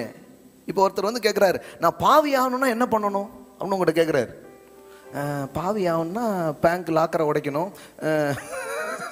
போய் நல்லா குடிக்கணும், பொண்டாட்டியை அடிக்கணும், இப்படிலாம் பண்ணால் நீ பாவி ஆயிடுவே அப்படின்னு டிப்ஸ் கொடுப்பீங்களா நீங்கள்? நம்ம என்ன நினைக்கிறோன்னா, ஒரு மனிதன் செய்கிற செயலால் தான் அவன் யாரா மாறுறான்? பாவியா மாறுறான் நம்ம நினைக்கிறோம். இன்னைக்கு ஏன் நம்ம நீதிமான்ங்கிறத நம்மளால நம்ப முடிய மாட்டேங்குது தெரியுமா? முதல்ல நம்ம எப்படி பாவியானோங்கிறது தெரியணும். இது விளங்குனாதான் இது விளங்கும். இது விளங்கலன்னு வைங்களேன், இது விளங்கவே விளங்காது. அதாவது சப்ஜெக்டை சொல்லிட்டு இருக்கேங்க, உங்களை சொல்லல. நீங்க விளங்குறதுக்காக தானே நான் பிரசங்கம் பண்ணிட்டு இருக்கிறேன். நான் பேசுறது சப்ஜெக்ட, சரியா? அதான் முதல்ல சொல்லிட்டேன், நீங்க சப்ஜெக்ட் இல்லைன்ட்டு. கூடவே வரீங்களா? கவனிங்க. அப்ப பாவியா எப்படி ஆனோம்? நம்ம என்ன நினைக்கிறோம்னா, செஞ்சதுனால தான் பாவிக்கிறோம். இல்ல, பாவம் செய்ததினால் நீங்க யாரா மாறல? பாவியா மாறல. யார வேதம் பாவின்னு சொல்லுது? பாவம் செஞ்சவனையா? இல்ல. தாவீது சொல்றான் பாருங்க, என் தாய் என்னை பாவத்தில் கர்ப்பம் தரித்தாள். அப்படின்னா என்ன? நான் பிறக்கும் போதே நான் யாரா தான் பிறந்தேன்? பாவியா தான் பிறந்தேன். நம்ம ஆட்கள் சில பேர் இருக்காங்க, அந்த வசனத்துக்கு வேற விளக்கம் கொடுக்குறவங்களா இருக்கிறாங்க. கர்ப்பம் தரிக்கிறதே பாவம்ட்டாங்க. இவங்களை என்ன பண்றதுன்னு தெரியல. இவங்களுக்கு தனியா எங்கேயாவது புழல் மாதிரி வேற எங்கேயாவது இவங்களை கூட்டு போகணும். பாவத்தில் கர்ப்பம் தரித்தால், கர்ப்பம் தரிக்கிறதே பாவம்ட்டாங்க. கண்டிப்பாடா, ஒன்றை கர்ப்பம் தெரிச்சது பெரிய பாவம்டா அப்படின்னு சொல்லணும் போல இருக்குது. நல்லா தெரிஞ்சுக்கோங்க. அது சொல்ல பை பர்த், எல்லாம் சொல்லுங்க, பிறப்பு. பிறப்பிலேயே நம்ம ஆதாமின் சந்ததியில் வர்றதுனால நம்ம யார் ஆகிறோம்? பக்கத்தில் பார்த்து சொல்லுங்க, நீங்கள் பாவம் செய்ததால் பாவி அல்ல. சாரி, உங்களை வேற தப்பா நினைச்சிட்டேன்னு சொல்லிடுங்க. பாவம் செஞ்சதுனால நீங்க யாரு கிடையாது. அப்போ அதெல்லாம் ஒரு கிஃப்ட் பாஸ். இப்போ இன்னும் உங்களுக்கு புரியுற மாதிரி சொல்றேனே, ஒரு வம்சத்தில் நீங்கள் பிறகுறீங்க, ஒரு பரம்பரையில் நீங்கள் பிறகுறீங்க. தாத்தா வந்து நல்ல வேலைகளை பார்த்து நிறைய சம்பாதிச்சு சொத்துக்கத்தெல்லாம் என்ன பண்ணுறாரு, நிறைய உண்டாக்கி வைக்கிறாரு. இப்போ நீங்கள் அந்த வம்சத்தில் பேர பிள்ளையாக பிறகுறீங்க. இப்போ தாத்தாவுடைய சொத்துக்கு நீங்கள் யாராக இருக்கிறீங்க? வாரிசு. தாத்தாவுடைய சொத்துக்கெல்லாம் பேரன் யாராக மாறுறான்? வாரிசா. மகனும் வாரிசா மாறுறான், பேர பிள்ளைகளும் வாரிசா மாறுறாங்க. இவங்க சம்பாதிச்சதா? இவங்க எதாவது செஞ்சாங்களா? செய்யலை. இப்போ சொத்துக்கு மட்டும் வாரிசா மாற முடியாது. அவர் ஏதாவது கடன் வாங்கி வச்சிருந்தா வைங்க, தாத்தா வேற மாதிரி தாத்தாவா இருந்திருந்த வைங்களேன். இப்போ நீங்க பிறக்கும் போதே தம்பி நீ கடன்காரன், என்ன அதுவா எனக்கு பேரு? ஆமா, பை பெர்த்லே நீ யாரா மாறிட்ட? கடன்காரன். அவர் நான் எங்க கடன் வாங்க, நான் யார்ட்டையும் வாங்கலையே. சொத்து இருந்தா மட்டும் உனக்கு உரிமை இல்லை. கடன் வாங்கி வச்சிருந்தாலும் யார் தான் பொறுப்பு? நீ தான் பொறுப்பு. புரியுதுங்களா உங்களுக்கு? இப்படி தானே வருது எல்லாமே. எனக்கு சொந்தம், எங்கள் அப்பாவுடையது எனக்கு தான் சொந்தம். எப்படி சொல்கிறீங்க? பெர்த்னால. நல்லதுனாலும் அப்படிதான், கெட்டதுனாலும் அப்படிதான். அப்போ வேதாகமும் சொல்கிற காரியத்தை முதல்ல புரிஞ்சுக்கோங்க. ஒரு மனிதன் தன் பாவ செயல்களை அவன் செய்வதினால் அவன் யார் கிடையாது? பாவி கிடையாது. ஏனென்றால் ஒரு மனிதன் பாவி என்று கருதப்படுவது அவனுடைய செயலை வைத்து அல்ல, ஆதாம் என்கிற ஒரு மனுஷனுடைய கீழ்ப்படியாமையினாலே முழு மனுவர்க்கத்தும் எதுக்குள்ள வந்துடுச்சு? பாவம் என்கிற சிறைக்குள்ளே, பாவம் என்கிற நிலைக்குள்ளே, அடையாளத்துக்குள்ளே அவர்கள் தள்ளப்பட்டு விட்டார்கள். இப்ப கவனிங்க, கவனிங்க, இப்ப கவனிங்க. எப்படி இப்போ ஒருத்தர் பாவம் செய்யறாருன்னா அவர் பாவம் செய்கிறதுனால பாவி கிடையாது, பாவியா இருக்கிறதுனால தான் என்ன செய்யறாரு? நம்ம வந்து ரிவர்ஸ்ல யோசிக்கிறோம். இதை பண்ணா அவன் தப்பானவன் இல்லைங்க, தப்பானவனா இருந்தனால தான் அதை பண்ணியிருக்கான். பாவம் செய்ததினால் பாவி அல்ல, பாவியா இருக்கிறதுனால தான் என்ன செய்யறோம்? பாவியுடைய டியூட்டி என்ன? பாவம் செய்யறது. வேற என்னது? அவன் டியூட்டியை பண்ணிட்டு இருக்கான் பாஸ். அப்ப என்ன பண்ணலாம்? இப்ப பாருங்க, இவன் செய்யாமலேயே இவன் பாவியா மாறினது மாதிரி கடவுள் இன்னொரு ஆக்ட் கொண்டு வராரு, இன்னொரு செயலை கொண்டு வராரு. அது என்ன செயல்? இப்ப பாருங்க, ரோமன் 5:19. அன்றியும் ஒரே மனுஷனுடைய கீழ்ப்படியாமையினாலே அநேகர் பாவிகளாக்கப்பட்டது போல. போல எல்லாம் சொல்லுங்க, போல. இது தெரியுது, இது தெரியுது. எது தெரியுது? ஆதாமின் கீழ்ப்படியாமையினால் நான் என்னவா மாறிட்டேன். இப்போ அது போல வேதவசனம் சொல்லுது, ஒருவருடைய கீழ்ப்படிதலினாலே. எல்லாம் சொல்லுங்க, ஒருவருடைய கீழ்ப்படிதல். இதை பத்தி நம்ம கேட்கவே இல்லை. இயேசுவின் கீழ்ப்படிதலை பத்தி கேட்கவே இல்லை. மாறா நம்ம என்ன கேட்டோங்க தெரியுமா? நீ கீழ்ப்படிஞ்சியா, நீ கீழ்ப்படிஞ்சா நீ நீதிமான். அங்க எப்படி தெரியுமா? அவனுடைய கீழ்ப்படியாமையினால நான் பாவி. ஆனா இங்க எப்படி சொல்லிட்டாங்கன்னா, இப்ப நீ கீழ்ப்படிஞ்சா நீதிமான். பாஸ், இது என்ன அநியாயமா இருக்கு? ஆதாமின் கீழ்ப்படியாமையினால நான் பாவி ஆயிட்டேன், இப்ப மறுபடியும் என்னுடைய கீழ்ப்படிதலாலதான் நான் நீதிமானா போறேன். இது அநியாயமா இருக்க. வேதவசனம் அப்படி சொல்லவே இல்லை. கீழ்ப்படிதலால் ஒரு மனிதன் நீதிமான் ஆகிறாங்கிறதே இல்லை. ஒரு மனிதனும் தன் கிரியையினால் நீதிமான் ஆக முடியாது, ஆவது இல்லை என்பதுதான் வேதவசனத்தின் தெளிவான போதனையா இருக்கிறது. பாருங்க, நீ பேசுறது ரொம்ப பேசிக்கா. இது புரியலன்னா கிறிஸ்தவமே நமக்கு இன்னும் புரியலன்னு அர்த்தம். ஆமா, சுவிசேஷமே நமக்கு இன்னும் விளங்கலன்னு அர்த்தம். இங்க பாருங்க, ஒருவருடைய கீழ்ப்படிதலினாலே அநேகர் நீதிமான்களாக்கப்படுவார்கள். இப்போ பாவியானது ஆதாமின் செயலால் வெற்றிகரமாக நடந்துடுச்சா? பாவின்னு யாருக்கா டவுட் வருதா? டவுட்டே கிடையாது. ஏன்? இவன் என்ன செஞ்சான் பாவியாக? இவன் ஒண்ணுமே பண்ண வேண்டாம். ஏன்? தாத்தாவின் செயல் இவனை என்னதான் மாறிச்சிச்சு? பாவியாக்கிடுச்சு. கரெக்டா? இப்போ அதே போலதான், அது போல எவ்வளவு அழகா வேதவசனம் சொல்லுது பாருங்க. அது போல ஒருவருடைய கீழ்ப்படிதல், இயேசுவின் கீழ்ப்படிதலால் அநேகர் நீதிமான்களாக்கப்படுவார்கள். அப்படின்னா அர்த்தம், இப்போ உங்களுடைய கிரியை இல்லாமலேயே நீங்கள் பாவியானது எப்படியோ அதுபோல உங்களுடைய கிரியை இல்லாமலேயே நீங்கள் நீதிமான்களாக மாற்றப்பட்டிருக்கிறீர்கள் என்பதுதான் சுவிசேஷம், என்பதுதான் நற்செய்தியா இருக்கிறது. ஆமென். எல்லாம் சொல்லுங்க, கிரியை இல்லாமலே நான் பாவியான, இப்ப கிரியை இல்லாமலேயே நான் நீதிமான் ஆயிட்டேன். ஏன்னா ஆதாமின் கிரியை என்னை பாவியாக்கிட்டு, இயேசுவின் கிரியை உங்களையும் என்னையும் நீதிமான்களாய் மாற்றப்பட்டிருக்கிறது. நீங்கள் நீதிமான்களாக இருக்கிறீர்கள். ஆமென். நீ பாவிங்கிறத ஒத்துக்க சொல்லிதான் சபை பேசிக்கிட்டே வருது. ஒத்துக்கோ, இது பாவம் அது பாவம் அதெல்லாம் பண்ற, அதனால நீ பாவி நீ பாவி. இல்லைங்க, நான் ஒண்ணுமே செய்யாமலே என்ன ஆயிட்டேன்? இப்போ ஒண்ணுமே செய்யல, கிருபையாய் இலவசமாய் நீதிமானாய் மாற்றப்பட்டிருக்கிறேன். ஆமென். through the act of Christ, through the obedience of Christ.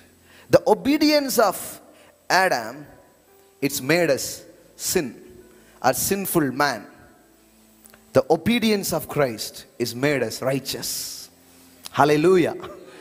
எல்லாம் சொல்லுங்க, இயேசுவின் கீழ்ப்படிதலால் நான் நீதிமான், எனது கீழ்ப்படிதலினால் அல்ல. நம்ம என்ன சொல்லிட்டோம்? கீழ்ப்படிதலா இருந்தனா நீ யாரு? நீதிமான். இப்போ பைபிள்ல நிறைய ஆசீர்வாதம் யாருக்கு தான் சொந்தம்? நீங்க பார்த்துருக்கீங்களா? எல்லா ஆசீர்வாதத்துக்கு முன்னாடி ஒரு வார்த்தை இருக்கும். என்ன வார்த்தை? நீதிமானின் சிரசின் மீது ஆசீர்வாதம் தங்கும், நீதிமானின் சந்ததி பலத்திருக்கும், நீதிமான் வேர் உறுதியா இருக்கும். வேற நீதிமான் மேல என்ன ஆசீர்வாதம்லாம் இருக்கு? செழிப்பான். நீதிமானின் கூடாரத்தில். இப்ப நான் கேட்க, நீங்க நீதிமானா? எந்த மான்? பாஸ், நான் புள்ளிமான் கூட கிடையாது, கவரிமானும் கிடையாது. என்னங்க?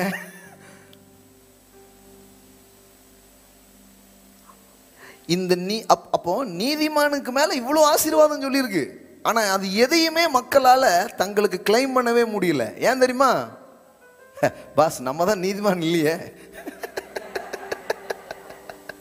பைபிள்லாம் வாசிப்போம், வசனம்லாம் எல்லாத்துலயும் ஒட்டி வச்சிருப்போம், கதவு கிதவு நிலை கிளை ஹெல்மெட்ல முத கொண்டு ஒருத்தர் ஒட்டியிருக்காரு, ரட்சணியம் என்னும் தலை சீரா. ஏய்,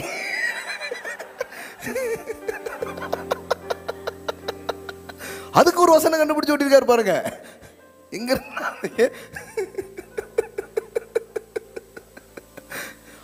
ஆனா அவ்வளோ வாக்குத்தத்தமும் அவ்வளோ வசனம் இருந்தும் யாராலையும் அதை என்ன பண்ண முடியல? விசுவாசிக்கவே முடியல, தங்களுக்கு சொந்தமாக எண்ணவே முடியல. ஏன் சொந்தமா என்ன முடியல தெரியுமா? பாஸ், எல்லாம் சொல்லிடுவாங்க, சொல்லிட்டு இதெல்லாம் நீதிமானுக்கு, நம்ம தான் இந்த மான் கிடையாத அப்படின்னு மான் கராத்த ரேஞ்சில் நம்ம துள்ளி போயிடுவோம். ஆனா இன்னைக்கு ஒன்று புரிஞ்சுக்கோங்க, இந்த நீதிமானின் ஆசீர்வாதங்கள், அது நீதிமானுக்கு வர்றது இது எதுவுமே எப்படின்னா, உங்க கீழ்ப்படிதலால நீங்க யாரா மாறவே முடியாது. முதல்ல ஒன்று சொல்லிடுறேன், உங்க கீழ்ப்படிதனால நீங்க நீதிமான் ஆகவே முடியாது. போங்க, இதுக்கு முதல்ல தெளிவாக வந்துருங்க. வள வள கொல கொலாம் பேசக்கூடாது, வெட்டு ஒன்று துண்டு ரெண்டுங்கிற மாதிரி சொல்லுங்க. என்னுடைய கீழ்ப்படிதலால் இந்த ஜென்மத்தில் மட்டும் இல்லை, இன்னும் 7 ஜென்மம் நான் நீதிமானாகவே முடியாது. முடியாதுங்கிறதுக்கு வரணும். அதான் சொல்றேன், முடியலடா சாமிங்கும் போது தான் கிருபையே வருது. அதான் முடியலடா சாமி, முடியலடா அப்படின்னு என்ன வந்துருது? சாமி வந்துருது. முடியுங்கிறது என்னது? செல்ஃப். அவனுடைய செல்ஃப் மேல இருக்கிற கான்ஃபிடன்ஸ்ல தான் என்ன பேசிட்டு இருக்கிறான்? I can. அப்புறம் I can I can I can முடியல. அண்ணா கேனை கூட என்னால தூக்க முடியல. ஐ கேன் ஐ கேன்ட்டு மாம்சத்தின் பலன் எல்லாம் அவன் என்ன பண்ணிடுது? வச்சிருது. ஆனா கிருபைங்கிறது என்ன தெரியுமா? என்னால முடியுங்கிறதே இல்லை. அதுக்குள்ள நான் வாழல. நான் எதுல வாழ்றேன்னா God can. ஆமென். சொல்றாங்க பாருங்க, செல்ஃப் மேட் மில்லினியர்ஸ் அப்படிங்கிறாங்க. No no no no no, I am not self made millionaire, ஐ அம் a God made millionaire. Amen. you are a God made millionaire. தாவீது சொல்லல ஐ அம் a self made millionaire அப்படி சொல்லல. உம்முடைய காருண்யம் என்னை பெரியவனாக்கிற்று. ஆமென். நான் சொல்றேன், நீங்க எல்லாம் செழிப்பீங்க பாருங்க. இனிமே உங்க கிரியையை சாராம அவருடைய இரத்தத்தையும் கிருபையும் உடன்படிக்கையும் நம்புகிற நீங்கள் உயர்த்தப்படுவீர்கள். இன்னைக்கு நான் சொல்றேன், நீங்கள் உயர்த்தப்படுவீர்கள். ஆமென். நீங்க எப்படிடா பணக்காரன்? கடவுள் என்ன பணக்காரனாக்கினான்னு சொல்ற மாதிரி நிறைய பணக்காரர்கள் செல்வந்தர்கள் இந்த இடத்துல உதயமாவீர்கள் என்று நான் உங்களுக்கு சொல்லுகிறேன். You are a God made millionaire. Amen. God made millionaire. கர்த்தரால் ஆயிற்று. நம் கண்களுக்கு ஆச்சரியமா இருக்கிறது. அந்த மாதிரி தான் உங்க வாழ்க்கை இருக்கும். அதுதான் கிருபையினால் வர்ற உயர்வு, கிருபையினால் வருகிற செழிப்பு, கிருபையினால் உண்டாகிற பெருக்கம், கிருபையினால் ஏற்படுகிற மேன்மை. அப்படிப்பட்ட வெற்றியை பெற்றவங்களுக்கு பெருமையே வராது.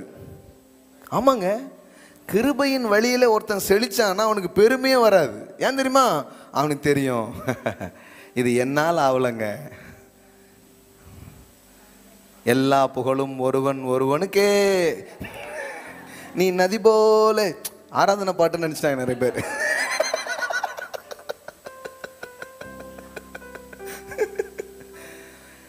அம்புட்டு ஆஸ்காரம் வாங்கினாலும் ஒருத்தர் சொல்றாரு, glory to God. ஆமாங்க, நான் சொல்லட்டுமா? வெற்றிக்கு பிறகு அடக்கமா இருப்பவன் மீண்டும் வெற்றி பெறுகிறான்.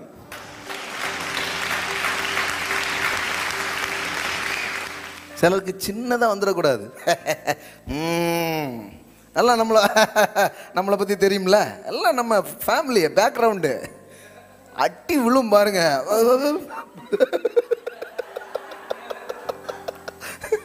நல்ல வாங்கினதுக்கு அப்புறம் ஒண்ணும் இல்லை பாஸ். அப்பமும் ரெண்டு பேரும் பேசிட்டு இருப்பான். அடிச்ச கைப்புள்ளைக்கே இப்படி சட்டை கிழிஞ்சிருக்கணும். அடி வாங்கின டேய், இன்னுமா அந்த ஊர் நம்மள நம்புது?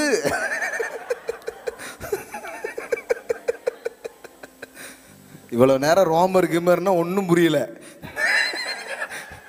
ரோமரா அஞ்சா அப்படின்னு நீங்க இப்ப புரியுது பாருங்களேன். இப்ப நல்லாவே புரியுது. எல்லாருக்கும் வெளிப்பாடு வருது பாருங்க. மக்களே, இது என் தவறல்ல, நீங்கள் அவ்விதமாய் வளர்ந்து விட்டீர்கள்.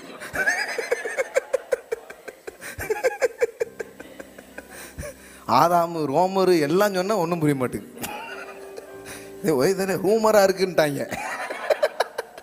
ரோமர்ல இருந்து பேசினா ரூமரா?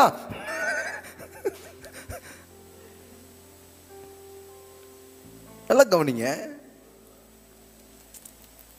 செல்ஃப் மேடு அப்படி கிடையாது, காட் மேட். எல்லாம் சொல்லுங்க, காட் மேட். அந்த ஆளுக்கு பெருமையே வராது. நான் தான் முதல்ல சொல்லிட்டேன், கிருபையின் ஆவி உங்களுக்குள் கிரியை செய்கிறதுன்றா நீங்க எப்படி இருப்பீங்க? தாழ்மையாக தான் இருப்பீங்க. தாழ்மையாக இருப்பீங்க, உங்களுக்கு பெருமையே வராது. சிலர் ரதத்தை குறித்து, சிலர் குதிரைகளை குறித்து மேன்மை பாராட்டுகிறார்கள். நாங்களோ எங்கள் தேவனாகிய கர்த்தருடைய நாமத்தை குறித்து அல்லாமல் வேற ஒன்றை குறித்து மேன்மை பாராட்டும். ஆமென். அவர்கள் முறிந்து விழுந்தார்கள். ஆமா, புத்தக்காடி விழுந்து கிடப்பான் பாருங்க, தூக்க ஒரு ஆளும் இல்லையேன்ட்டு. ஆனால் நாங்கள் நிமிர்ந்து நின்றோம். ஆமென். நிமிர்ந்து நிக்கிற ஒரு பலன் அவரை உயர்த்தி என்னால இல்லைங்க, அவரால. சங்கீதம் 20:7. சிலர் ரதங்களை குறித்தும் சிலர் குதிரைகளை குறித்தும் நான் எப்படி வெற்றி பெற்றேன், what is secret of success, அதாவது பாருங்க என்னுடைய வேர்வையே வெற்றியின் ரகசியம் அப்படிம்பாங்க. பார்த்தீங்களா? அவங்க குதிரை ரதம் தங்களுடைய செல்ஃப் இதெல்லாம் பெருமையாக பேசுகிறவங்க. ஒன்றும் இல்லை, நான் வாங்கின டிகிரி, அப்புறம் ஒரு நாள் டிகிரி காப்பி கூட போட முடியாது டிகிரியை வச்சு. நான் படிப்பு என்னுடைய, அதெல்லாம் பாருங்களேன், விழுதலுக்கான முக்கியமான காரணமே பெருமை தான். அவன் பைபிளில் போட்டிருக்கு, விழுதலுக்கு முன்னானது மேடு தட்டி தான் விழுந்துட்டோம். மேட்டின்மை. விழுதலுக்கு முன்னானது என்னது நான் சொல்லட்டுமா? அப்போ எழுதலுக்கு முன்னானது தாழ்மை. ஆமென். தாழ்மை என்ன தெரியுமா? It's depending God's grace. It's depending God. கிரேஸ்னா வேற ஒன்றும் இல்லை. Grace is nothing but it's depending God. கிருபைன்னா வேற ஒன்றும் கிடையாது. என் சுயத்தை சார்ந்திருந்த நான் இந்த நாளிலிருந்து அவரை சார்ந்து கொள்கிறேன் என்பதுதான் கிருபை. ஆமென். That is grace. கிரேஸ்னா நீங்க ஐயோ கிருபைன்னா என்னங்க, அது என்னங்க ஒண்ணுமே புரிய மாட்டேங்குங்க. ஆனால் ஒன்றும் இல்லை, அவரை சார்ந்து கொள்கிறேன். சிலர் ரதத்தை, சிலர் குதிரைகளை, சில என்னத்தெல்லாமோ குறித்து பெருமை. மனுஷன் பாருங்களேன், ஒரு 10 நிமிஷம் கொடுத்து பாருங்க, 10 நிமிஷத்தில் என்ன பேசுவான்னு நினைக்கிறீங்க? இவன் பெருமையை தான் பேசிட்டு இருப்பான். ஈஸியாக கண்டுபிடிச்சிடலாம். இவன் நான் வந்து அதாவது எங்கள் தாத்தா பார்த்தீங்கன்னா ஒவ்வொருத்தரும், அதாவது நாங்கள் வந்து அப்போவுமே எங்கள் பரம்பரையில் அப்படிமா ஏதாவது இந்த பெருமை கதை ஓடிக்கிட்டு இருக்கும் பாருங்களேன். கடைசியில் பார்த்தா ஒரு நாள் ஒன்றுமே இல்லாமல் போயிடும். அன்னைக்கு தான் உட்காந்து ஐயோ கௌரவம்னு என் கௌரவத்தை இது பண்ணிட்டீங்களாடா அப்படிங்கிற மாதிரி ஒரு நாள் கவுந்து கிடப்பாங்க பாருங்க. ஆனால் நாங்களோ, எல்லாம் சொல்லுங்க, நாங்களோ எங்கள் தேவனாகிய கர்த்தருடைய நாமத்தை குறித்தே மேன்மை பாராட்டுகிறோம். ஆமென். ஹல்லேலூயா. But we will remember and trust in the name of the Lord our God. ஹல்லேலூயா. நாங்க எதை நினைக்கிறோம்?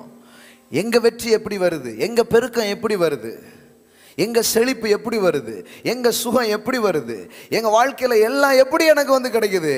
என்னுடைய கீழ்ப்படிதல் அல்ல, என்னுடைய உபவாசம், என்னுடைய ஜெபம், என்னுடைய பக்தி, என்னுடைய சக்தி எதனாலையும் கிடையாது, அவராலே அவராலே அவராலே. ஆனா இதை நமக்கு சொல்லித்தரல. இந்த கிருபையை சொல்லித்தராம காலாகாலமா கிறிஸ்தவம் எதை பேசிட்டு தெரியுமா? உன் கீழ்ப்படிதலால தான் நீ யாரா மாற போற தம்பி, நீ கீழ்ப்படியணும். இப்ப நான் என்ன கேட்கிறேன்னா, கீழ்ப்படிதல் வேண்டாம் அப்படிங்கிறது தான் கிருபையா? இல்ல, கீழ்ப்படிதல் வேண்டாம் அப்படின்னு சொல்றதுக்கு பேர் கிருபை இல்ல. கீழ்ப்படிதலே ஒரு ஆசீர்வாதமா கடவுள் உங்களுக்கு தரார். Obedience is one kind of blessings. பாருங்க, என்னால இப்போ கீழ்ப்படிஞ்சு வாழ முடியுதுங்கிறது கடவுள் உங்களுக்கு அருளும் ஒரு கிருபை. எங்க கீழ்ப்படிதலே ஒரு கிருபை தாங்க.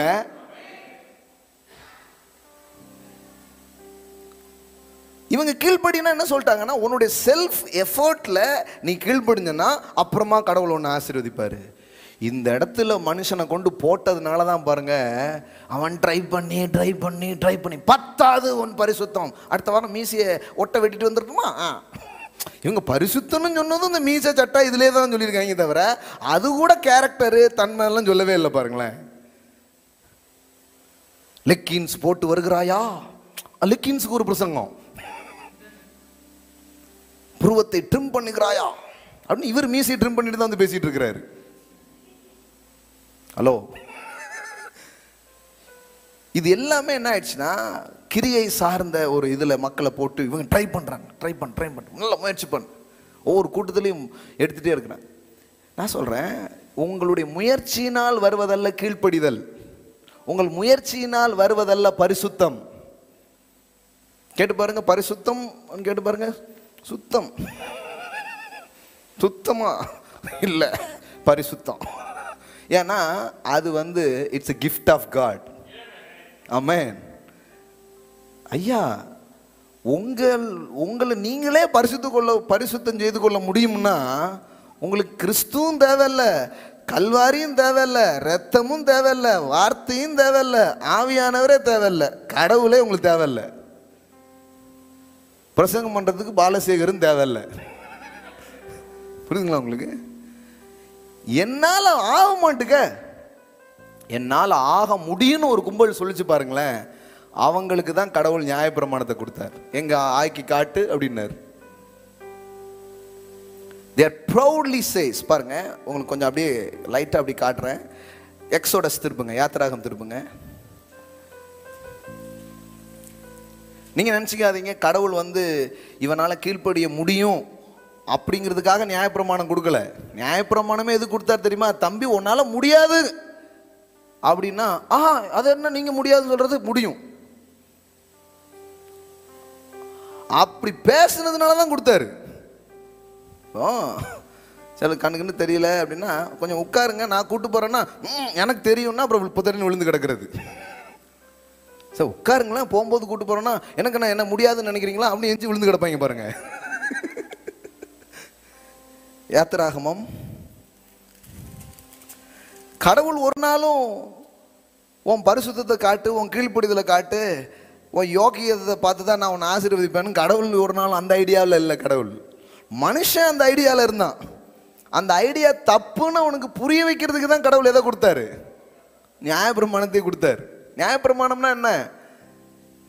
என்னுடைய செல்ஃப் எஃபோர்ட்லேயே எதை வாங்கணுமோ அதை நான் வாங்கிடுவேன், எதை அடையணுமோ நான் அடைஞ்சிருவேன் அப்படின்னு என் சுயம் சார்ந்த முயற்சிக்கு உட்படுவதற்கு பெயர் தான் நியாயப்பிரமாணம். கிருபைன்னா என்ன? அவரை நான் சார்ந்துக்க போறேன். இப்ப கவனிங்க, 19 யாத்திராகமம் 19 7 8 பாருங்க. மோசே ஜனங்களின் மூப்பரை அழைப்பித்து கர்த்தர் தனக்கு கற்பித்த வார்த்தைகளை எல்லாம் அவர்களுக்கு முன்பாக சொன்னான். அதற்கு ஜனங்கள் எல்லாரும் ஏகமாய் கர்த்தர் சொன்னவைகளை எல்லாம் செய்வோம் என்று பிரயுத்தரம் சொன்னார்கள். ஜனங்கள் சொன்ன வார்த்தைகளை மோசே கர்த்தரிடத்தில் தெரிவித்தான். நல்லா தெரிஞ்சுக்கோங்க, கர்த்தர் சொன்னவைகளை எல்லாம் செய்வோம். நீ நினைச்சுக்கலாம் இது கீழ்ப்படிதலோட பேசியிருக்காங்க போல. இதுக்கு இது எபிரேய வார்த்தையில இந்த ஸ்பீச்சுக்கு ஒரு ரியாக்ஷன் இருக்கு. இது எந்த மாதிரி ஸ்பீச் அப்படின்னு அதுல மார்க் பண்ணியிருக்கிறாங்க. என்ன மாதிரி ஸ்பீச்னா it's a speech of proud. They proudly says. அவங்க என்ன சொன்னாங்கன்னா 10 10 100 கொடுத்தாலும் நாங்க செய்வோம்யா, அது கர்த்தர் சொல்றாருங்க, நாங்க கீழ்ப்படிதோம் அப்படி இல்லை. இவங்க இந்த ஸ்பீச்சினுடைய ரியாக்ஷன் என்னன்னா, என்ன இதுல இருந்து இவங்க பேசுறாங்கன்னா, அதெல்லாம் நாங்க செய்வோம், எத்தனை நாளே உபாசிக்கணுமா பண்ணிடுவோம், எல்லாம் நாங்க பண்ணி அப்படி பேசிட்டு இருக்கிறாங்க. அதுக்கப்புறம் தான் கடவுளுடைய பேச்சே மாறுது. இனிமே ஒருத்தனும் இந்த மலை பக்கம் வரக்கூடாதுன்ட்டார். ஹலோ, அதுக்கு முன்னாடி சொன்னாரா? அதுக்கு முன்னாடி அவங்க கூடயே தானே போயிட்டு இருந்தாரு. the cloud of pillar, the cloud of fireல கடவுள் என்ன பண்ணிட்டே இருக்கிறாரு? அவங்க கூடவே தானே இருந்தாரு. ஆனா இவன் என் யோகிதை என்னுடைய இதை வச்சே நான் பார்த்துப்பேன்னு சொன்ன உடனே இப்ப கடவுள் சரி இந்த உடன்படிக்கையில நீ வாழ விரும்புறியா? ரைட்டுப்பா, ரைட்டு. இனிமே சுத்தமா இருக்கிறவனை தவிர இந்த மலை பக்கம் ஒருத்தன் வரக்கூடாது, சுத்தம் இல்லாம எவனா தொட்டன்னா நீ காலின்ட்டார். விளங்குதுங்களா உங்களுக்கு? அதுக்கு முன்னாடி சொன்னார் அப்படி உன்னை காலி பண்ணிடுவேன், உன்னை முடிச்சிருவேன், அது சொல்ல, அப்படி சொல்ல. இதுக்கு அதுக்கப்புறம் கடவுள் பேசுறதெல்லாம் நீங்க பாருங்க. டேய் சுத்தமா இருக்கணும், கரெக்டா இருக்கணும் மட்டும் வாடா, மற்றவெல்லாம் போடான்னா மோசே மக்கள் சொல்லிட்டாங்க, பாஸ் நீங்க மட்டும் போங்க, நாங்க வரல, நீங்க மட்டும் போங்க. ஆசாரியன்லாம் வருஷத்துக்கு ஒரு முறை தான் உள்ள போறான், நட்டிங்கிட்டு தான் போவான். நல்லா ரத்தத்தெல்லாம் வச்சு சுத்தி கடிச்சிட்டு போயிட்டு திரும்பி வருவோம்னு தெரியல. ஏதோ யுத்தத்துக்கு போயிட்டு ராணுவ வீரர்கள் போவாங்கல்ல, வரனான்னு தெரியல, அப்படிதான் போயிருக்காங்க. இது கடவுள் வச்சது இல்லைங்க. மறுபடியும் சொல்றேன், கடவுளுடைய ஹார்ட் நியாயப்பிரமாணம் கிடையாது. நியாயப்பிரமாணம் கடவுளின் உள்ளத்தை காட்டவில்லை. நியாயப்பிரமாணம் மனிதர்களின் இருதயத்தை எது காட்டுகிறது, கடவுளின் உள்ளத்தை எது காட்டுதுன்னா தேவகுமாரனாகிய இயேசு தேவனின் உள்ளங்களை காட்டுகிற கண்ணாடியாக அவர் இருக்கிறார். ஆமென். The law is not so hard. The Christ only. பிரமாணங்கள் ஹார்ட் எப்படி இருக்குன்னு கடவுள் காட்டினார். நான் ஏறிடுவேன், நான் பண்ணிடுவேன், நான் முடிச்சிடுவேன், நானே எல்லாம் பார்த்துக்கிறேன். அப்படியா, சரி ஒரு 10 ரூல் தரேன், ஃபாலோ பண்ணி பாருங்கிறார். இது எதுக்கு கொடுத்துக்கிறாருன்னா இவனால் முடியலைங்கிறத இவன் உணர்ந்து கொள்ளணுங்கிறதுக்கு தான் என்ன பண்ணுறாரு, கொடுக்குறாரு. இப்போ உனக்கு காய்ச்சல் அடிக்கி இந்த டேப்லெட் சாப்பிட்டுக்கோன்னா அவன் சொல்கிறான் எனக்கு காய்ச்சலே இல்லையே. அப்போவா உனக்கு தெர்மாமீட்டரில் செக் பண்ணி காட்டுறேன். உங்கள் ஹார்ட்டில் ஒரு ப்ராப்ளம் இருக்குங்கன்னா, இல்லையா என் ஹார்ட் நல்லா தான் இருக்குது, வா உனக்கு எக்ஸ்ரே எடுத்து காட்டுறேன். இப்போ இந்த எக்ஸ்ரே எடுக்கிறதும் இந்த தெர்மாமீட்டரை வச்சு செக் பண்ணுறதும் தான் நியாயப்பிரமாணம். ஹலோ, இப்போ சொல்லுங்கள், எக்ஸ்ரே மெஷினு உங்கள் ஹார்ட்டில் இருக்கிற ப்ராப்ளத்தை ஹீல் பண்ணுமா? தெர்மாமீட்டரு காய்ச்சலுக்கு மருந்தாகுமா? ஆகாது. ஆனால் X-ray machine good, thermometer okay. ஆனால் அது உங்களை சுகப்படுத்தாது. மறுபடியும் சொல்லுதேன், the law is holy but it's not the power to make holy. அதுக்கு உங்களை பரிசுத்தமாக்குற வல்லமை அதுக்கு கிடையாது. The law is righteous but it could not make you righteous. உங்களை நீதி ஆக்குற வல்லமை அதுக்கு கிடையாது. அப்போ என்ன பண்ணும்? தெர்மாமீட்டரும் எக்ஸ்ரே மெஷின் என்ன பண்ணும்? டாக்டர் கிட்ட போங்க பாஸ் சொல்லும். அதைத்தான் நியாயப்பிரமாணம் செய்கிறது. டே, இப்போ புரியுதா? உனக்கு பிரச்சனை இருக்குன்னு புரியுதா? போடா, கிறிஸ்து கிட்ட போடா, அவர் தான் மருந்தா இருக்கிறாரு, அவர் தான் சுகமா இருக்கிறார் என்று. நியாயப்பிரமாணம் என்பது கிறிஸ்துவண்டை உங்களை நடத்தும் ஒரு உபாத்தியாக இருக்கிறது. It's a tutor. இந்த வசனம் இது வாசித்திருக்கீங்களா நீங்க? எதுல இருக்கு? பைபிள்ல தான். எப்படி? ஆல் பாஸ், கிருபையினால் எல்லாரும் பாஸ் ஆயிட்டீங்க. எல்லாம் ரொம்ப யோசித்து பைபிள்ல. Yes, right answer. போகும்போது பரிசு வாங்கிட்டு போங்க. ஆபீஸ் ரூம்ல எனக்கு தனியாக பாருங்க.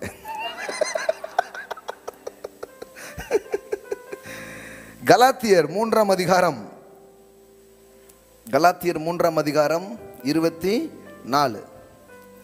இவ்விதமாய் நாம் விசுவாசத்தினாலே நீதிமானாக்கப்படுவதற்கு, பாருங்க, நீதிமான் எப்படி ஆகிறோம்? ஒபீடியன்ஸ்லையோ கிரியையிலையோ நாம யாரா மாறுறதில்ல, நீதிமான் ஆகிறது இல்லை. நாம் விசுவாசத்தினாலே நீதிமான்களாக்கப்படுவதற்கு நியாயப்பிரமாணம் நம்மை கிறிஸ்துவினிடத்தில் வழி நடத்துகிற உபாத்தியாய் இருந்தது. விளங்குச்சா? The law is a scanning center, but Christ is a healing center. Amen. லாங்கிறது இஸ் லைக் a thermometer. அது உங்களுக்கு எவ்வளோ காய்ச்சல் இருக்கு, உங்களுக்கு என்ன பிரச்சனை இருக்கு, வேற என்ன எம்ஆர்ஐ ஸ்கேன், அந்த ஸ்கேன் எல்லாமே, இது எல்லாமே என்னன்னா உங்க ப்ராப்ளத்தை காட்டும். ஆனா உங்களுக்கு வலிமையை அது கொடுக்காது, மாற்றத்தை அது கொடுக்காது. என்னையா எம்ஆர்ஐ ஸ்கேனுக்கு 3000 வாங்கியிருக்கீங்க, அது என்ன சரியாக்காதா?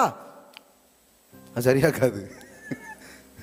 அது அதுதான் விஷயம். அப்புறம் எதுக்கு எடுத்தீங்க? நீ பில்லு கட்ட மாட்டல, எடுத்து உன் மண்டையில் இருக்கிற ப்ராப்ளத்தை காமிச்சாதான் நீ என்ன பண்ணுவேன், நம்புவேன். அப்போ எடுத்த உடனே ஏன் ரட்சகரை அனுப்பல? எடுத்த உடனே ரட்சகரை அனுப்புனா இந்த பெருமை பிடிச்ச கும்பல் என்ன கேட்டிருக்கும் தெரியுமா? ரட்சகரா, எங்களுக்கு எதுக்கு, நாங்களே தான் எல்லாமே பார்த்துருப்போமே அப்படின்னு இருப்பான். அதனால தான் தேவன் நியாயப்பிரமாணத்தை கொடுத்து எல்லாத்தையும் செஞ்சு பாருங்காரு. முடியலடா சாமின்னா சாமி வந்துடுச்சு. எல்லாத்தையும் இயேசு இந்த பூமிக்கு வந்த உடனே கிருபையை பேசல. அந்த யூத கூட்டத்துக்கு அவர் மறுபடியும் என்னதான் பேசினாரு? லாவை தான் பேசினாரு. ஏன் தெரியுமா? இவங்க எல்லாம் என்ன நினைச்சிட்டு இருந்தாங்க தெரியுமா? நம்ம லாவை ஃபுல்ஃபில் பண்ணி முடிச்சிட்டோம்னு நினைச்சிட்டு இருந்தாங்க. அதனால தான் கிறிஸ்துவின் தேவையை அவங்க உணரவே இல்லை. எத்தனை பேர் புரியுதா? கூட வரீங்களா? அந்த தேவையை அவங்க என்ன பண்ணல, உணரவே இல்லை. அதனால தான் வாங்கடா சர்மன் ஆன் தி மவுண்டன் எடுத்தாரு. திணற 3 நாள்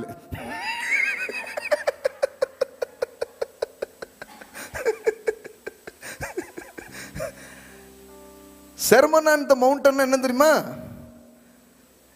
இட்ஸ் எக்ஸ்பிளனேஷன் அபவுட் தி லா. நியாயப்பிரமாணத்தை கடைப்பிடிச்சிட்டோன்னு நினைச்ச ஒரு கும்பலை கூட்டிட்டு போய் கும்மாங்குத்து குத்திட்டு இருக்கிறாரு. மவனை நீங்க ஒருத்தனும் அதை செய்யல, உங்களால செய்யவும் முடியாது, இதை உங்களுக்கு காட்டுறண்டாங்கிறது தான் சர்மன் ஆன் தி மவுண்டன்ல ரொம்ப முக்கியமான விஷயம். நீ என்னடா நினைச்சிட்டு இருக்க? கத்தி எடுத்து சதக்குன்னு குத்துனா கொலையா? கடவுள் நியாயப்பிரமாணத்தை சொல்லும்போது அப்படி சொல்லடா. ஒரு சகோதரனை பார்த்து மூடனேன்னா நீ வந்து கொலைபாதனுக்கு சமானன்ட்டாரு. விபச்சாரனா ஒரு பெண்ணு கூட போய் படுத்தாதான் விபச்சாரம் நினைக்கிறியாடா? மனசுல ஓடிட்டுல அப்பமே முடிச்சிட்டடா அப்படின்ட்டாரு. எல்லாம் லாக் ஆகுதான் உள்ள வந்து. உன் கண் உனக்கு இடர்ல உண்டாக்கினால் பிடுங்கி போடு அப்படிங்க. அத்தாடி, கை உனக்கு இடர்னா வெட்டி போட்டுரு அப்படிங்க. யாரு? கிறிஸ்துவா? கிருபைநாதரா அப்படி பேசிட்டு இருக்காரு? கிருபைநாதர் இவனுக்கு பேசிட்டு இருக்கிறாரு. இந்த பெருமை பிடிச்ச கூட்டத்துக்கும் நாங்க வந்து அதனாலதான் ஏசுட்டு வந்து கேட்காங்க, நித்திய ஜீவனை சுதந்திரத்துக்குள்ள நான் என்ன செய்ய வேண்டும்? ஆமா ஐயா எல்லாத்தையும் செஞ்சிருவாரு. என்ன செய்ய வேண்டும்? நாங்கள் என்ன செய்ய வேண்டும்? நித்திய ஜீவன்டே வந்து கேட்டுட்டு இருக்கான். ஆடா பாவி, அவர் தான்டா நித்திய ஜீவன். அப்படியே அவர் அணைக்கிறத விட்டுட்டு நான் என்ன செய்ய வேண்டும்? என்ன செய்யணுமா? இதைத்தானடா 6000 வருஷமா கேட்டுக்கிட்டு இருக்கீங்க. அந்த அந்த அந்த பெருமை பேச்சு உங்களுக்கு விளங்குதுங்களா? உங்களுக்கு பைபிளே விளங்கிடணுமே, ஃபுல்லா தெரிஞ்சிடும் உங்களுக்கு. பெரிய ஸ்காலர் மாதிரி ஆயிருவீங்க நீங்க. எல்லாருக்கும் பிஹெச்டி, கிரேஸ் பிஹெச்டி. ஆமா, அன்னைக்கு வந்து சொல்லிருக்காங்க, பாஸ்டர் ஒய்ஃபுக்கே நான் தாங்க கிளாஸ் எடுத்துட்டு இருக்காங்க. ஒரு டீச்சர், ஒரு சிஸ்டர், பெரிய பெரிய ஆளாயிட்டு இருக்காங்க. விளங்குதா? என்னன்னா என்ன செய்யணும்னு கேட்குறான். உடனே தான் பிரமாணத்தை நீ அறிந்திருக்கான்னு செய்யணுமான்னு கேட்டான்னா மறுபடியும் தூக்கி காமிக்கிறாரு. வாடா அந்த ஸ்கேனுக்கு முன்னாடி வாடா, தன்மை அங்க பாருங்க, விக்கிரக ஆராதனை செய்யாதிருப்பாயாக. இப்போ பணத்தையும் விக்கிரமா வச்சுட்டு உட்காந்துருக்கான். விளங்குதா? அவன் என்ன நினைச்சிட்டு இருக்கான்? நான் கடைப்பிடிச்சிட்டேன், நான் செஞ்சுட்டேன். செய்யலைங்கிறத காட்டுறாரு. அப்போ என்கிட்ட கேட்டாங்க, நிறைய பேர் கேட்டிருக்காங்க, சர்மன் ஆன் தி மவுண்டன்ல உங்களுக்கு பிடிச்ச வேர்சஸ் எது? சொன்னா வருத்தப்படாதீங்க, மலையிலிருந்து இறங்கினார்னு போட்டிருக்கலாம் தான். ஏன் தெரியுமா? என்னால் அந்த மலையில ஏற முடியாது பாஸ். இறங்கி ஒரு குஷ்டரோகியை தொட்டார் 8ஆம் அதிகாரத்துல. அந்த குஷ்டரோகி தான் நான். அவ இறங்கி என்னை தொட்டாதான் நான் ஜோமா முடியும். என்னால் அந்த மலையில ஏறவே முடியாது சாமி. ஆமென். வாங்கிக்கோங்க. கடவுளுடைய ஐடியா என்னைக்குமே நியாயப்பிரமாணம் கிடையாது. கடவுளுடைய ஐடியா குமாரன்.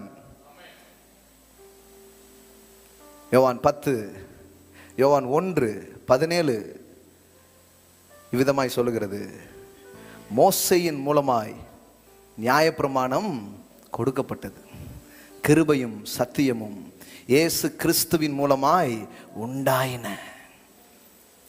கடவுள் பிரமாணத்தை கொடுக்க விரும்பவில்லை, தன் பிரியமான குமாரனை கொடுக்க விரும்பினார். ஏன்னா அவருக்கு தெரியும் பிரமாணம் உங்களை மாற்றாது, அவர் பிரியமான குமாரன் தான் உங்களை மாற்றுவார். இயேசுதான் வாழ்க்கையை மாற்றுவார். இயேசுதான் உங்க வாழ்க்கையை திருப்ப முடியும். அப்படின்னா என்ன அர்த்தம்? இப்ப கீழ்ப்படிதல்ங்கிறது என்ன? அதனால நீங்க நீதிமான் ஆகல, இயேசுவினால் நீதிமான் ஆகிறீங்க. எல்லாம் சொல்லுங்க, இயேசுவின் கீழ்ப்படிதல் என்ன நீதிமான் ஆக்கிட்டு. ஆமென். இப்ப நீதிமான் பைபிள் எங்கேயாவது படிச்சீங்கன்னா துள்ளி போயிடக்கூடாது. ஓ, இது என்னை பற்றி பேசுகிறது. நீ நீதிமானான்னு உங்க மனசு கேட்கும். கண்டிப்பா. பாவம் அறியாத அவர் பாவமானார், நீதி அறியாத நான் நீதியாய் மாற்றப்பட்டிருக்கிறேன். ஆமென். I am the righteousness of God. பழைய ஏற்பாட்டில் கூட அவர்கள் நீதிமானாக எண்ணப்பட்டார்கள். தெரியுமா உங்களுக்கு? அது அவனுக்கு நீதியாய் எண்ணப்பட்டது, ஆக்கல. ஆனா நீங்க எண்ணப்படல, ஆயிட்டீங்க. ஆபிரகாம் விசுவாசித்தான், நீதிமானானான். அப்படி பைபிள்ல போடல. அது அவனுக்கு நீதியாய் கணக்குல வச்சுக்கிட்டார். Okay okay. ஆனா நீங்கள் நானும் அப்படி கிடையாது. நீங்கள் நீதிமானாய் ஆக்கப்பட்டிருக்கிறீர்கள். ஆமென். ஆமா, எண்ணினார், ஆக்கப்படல. ஆனா ஏன்னா குமாரன் வராம யாரும் ஆக்கப்பட முடியாது. எண்ணப்பட்டார்கள். சரி, கணக்கில் வச்சுக்கிறேன் அப்படின்னாரு. எப்போ இயேசு வந்தாரோ, மரிச்சாரோ, அப்போ நாம் நீதிமான்களாய் மாற்றப்பட்டோம். இன்னும் சொல்ல போனா, you are the righteousness of God. நீங்கள் தேவ நீதியாக மாறி இருக்கிறீர்கள். ஆமென். நான் சொல்ல, நீங்கள் பாவிகள் அல்ல, குற்றவாளிகள் அல்ல, நீங்கள் நீதிமான்களாய் இருக்கிறீர்கள். ஆமென். the obedience of Jesus, இயேசுவின் கீழ்ப்படிதல் என்னை நீதிமானாக்கிற்று. இந்த சிந்தை உங்களுக்குள்ள நிரம்பட்டும், இந்த எண்ணம் உங்களுக்குள்ள போட்டும். நான் சொல்றேன், இதுவரை இல்லாத விசுவாசம் உங்களுக்குள்ள வரும். இயேசுவின் கீழ்ப்படிதலால் நீதிமானான எனக்கு தான் அத்தனை ஆசீர்வாதமும் சொந்தமா இருக்கிறது. அத்தனை நீதிமானுக்குரிய ஆசீர்வாதமும் சொந்தமா இருக்கிறது. இப்ப மறுபடியும் கேள்வி, அப்ப கீழ்ப்படிதல் என்னாச்சு? இந்த ஆசீர்வாதம் என் மேல ஊற்றப்பட ஆசீர்வாதமே என்னை கீழ்ப்படிய வைக்கி. ஆமென். obedience is a fruit. ஃபைனலாக ஒரே ஒரு ஸ்கிரிப்சர் சொல்கிறேன். ஏன்னா இவ்வளோ சொல்லி இது சொல்லிட்டா கரெக்டாக மேட்ச் ஆகிடும். ஏன்னா கடைசியில் பிரதர் இப்போ பரிசுத்தத்தை உடச்சிட்டிங்களா, கீழ்ப்படிதலை வேண்டான்ட்டிங்களா? இல்லைங்க, கீழ்ப்படிதல் எப்படி வருது அதை மட்டும் சொல்லி முடிச்சிடுறேன். ரோமர் 6ஆம் அதிகாரம் 22, ரோமன் 6:22. இப்பொழுது நீங்கள் பாவத்தினின்று விடுதலையாக்கப்பட்டு தேவனுக்கு அடிமைகளானதினால். அதாவது 2 விஷயம் அங்கே பேசிட்டே வர்றார். ஒன்று பாவத்தின் அடிமைத்தனம், இன்னொன்று நீதியின் அடிமை. அதாவது அடிமைன்னா நீங்கள் கரெக்டாக புரிஞ்சுக்கணும், அது ஆக்குப்பை பண்ணியிருந்தது, சின் ஆக்குப்பை பண்ணியிருந்தது. இப்போ உங்களை எது ஆக்குப்பை பண்ணியிருக்கு? நீதி. எல்லாம் சொல்லுங்க நீதி. எல்லாம் சொல்லுங்க நீதினால நிரம்பி இருக்க. நாடி நரம்பெல்லாம் நீதி வெறியினால ஊர் நாள் அந்த மாதிரி ஆயிடுறீங்க. புரியுதா உங்களுக்கு? ஆனதுனால இப்ப பாருங்க, பரிசுத்தமாகுதல் உங்களுக்கு கிடைக்கும் பலன். இங்க பரிசுத்தமாகுதல்ங்கிறது என்னன்னா பலன். பலன் என்ன அர்த்தம்? It's a fruit.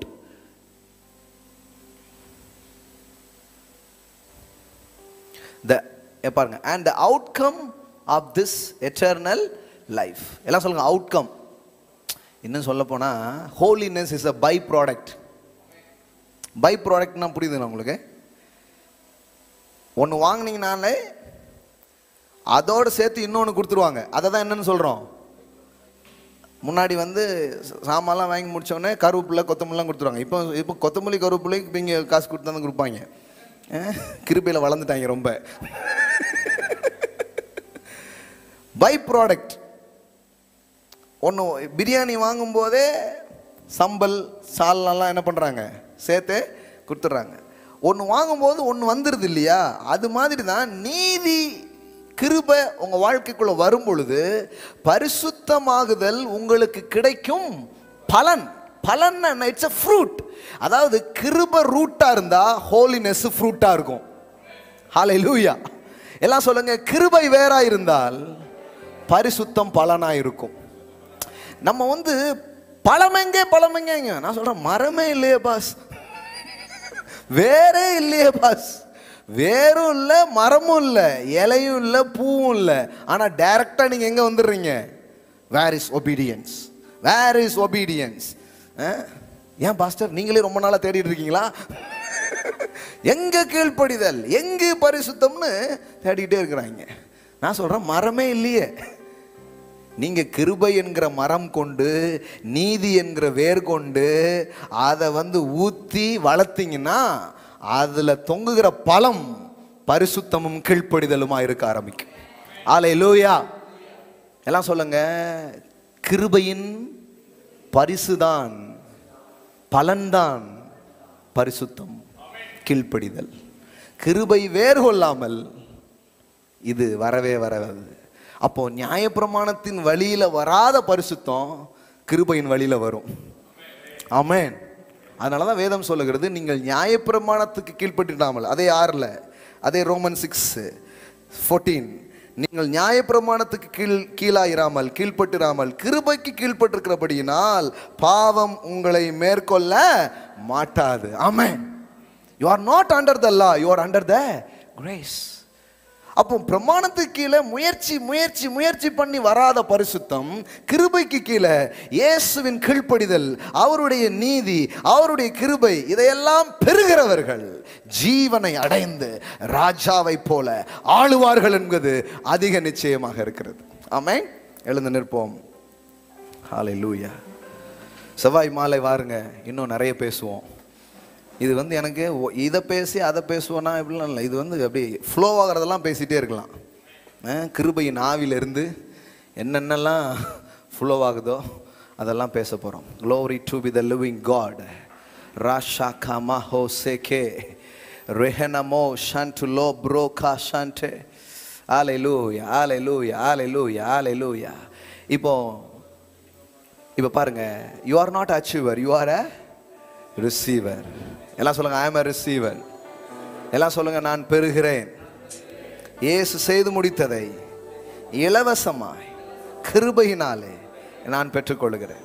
அப்போ கிருபையினால என்னுடைய எஃபோர்ட் இல்லாம கடவுள் எனக்கு ஒன்றை தர்றார் அப்படின்னா உங்களுக்கு பெருமையே இருக்காது. அதனாலதான் 1 கொரிந்தியர்ல படிக்கிறோம், மாம்சமான ஒருவனும் பெருமை பாராட்டாத படிக்கு. அப்படின்னா அர்த்தம், ஒருத்தனும் அங்க என்ன பண்ண முடியாது, பெருமை பாராட்டவே முடியாது. ஏன்னா இங்கு நான் என்னுடைய எஃபோர்ட்னால எதுவுமே நடக்கல. அவருடைய கிருபையினால தான் எனக்கு சுகம், ரட்சிப்பு, மன்னிப்பு, விடுதலை, ஐஸ்வர்யம் சகலத்தையும் நான் பெற்றுக்கொள்கிறேன். அதனாலதான் மாம்சமான எவனும் தேவனுக்கு முன்பாக பெருமை பாட்டாதபடிக்கு அப்படி செய்தார். எப்படி செய்தார்? முந்தின வசனம் போடுறா, உள்ளவைகளை அவமாக்கும்படி உலகத்தில் இழிவானவைகளையும் அற்பமா எண்ணப்பட்டவைகளையும் இல்லாதவைகளையும் தேவன்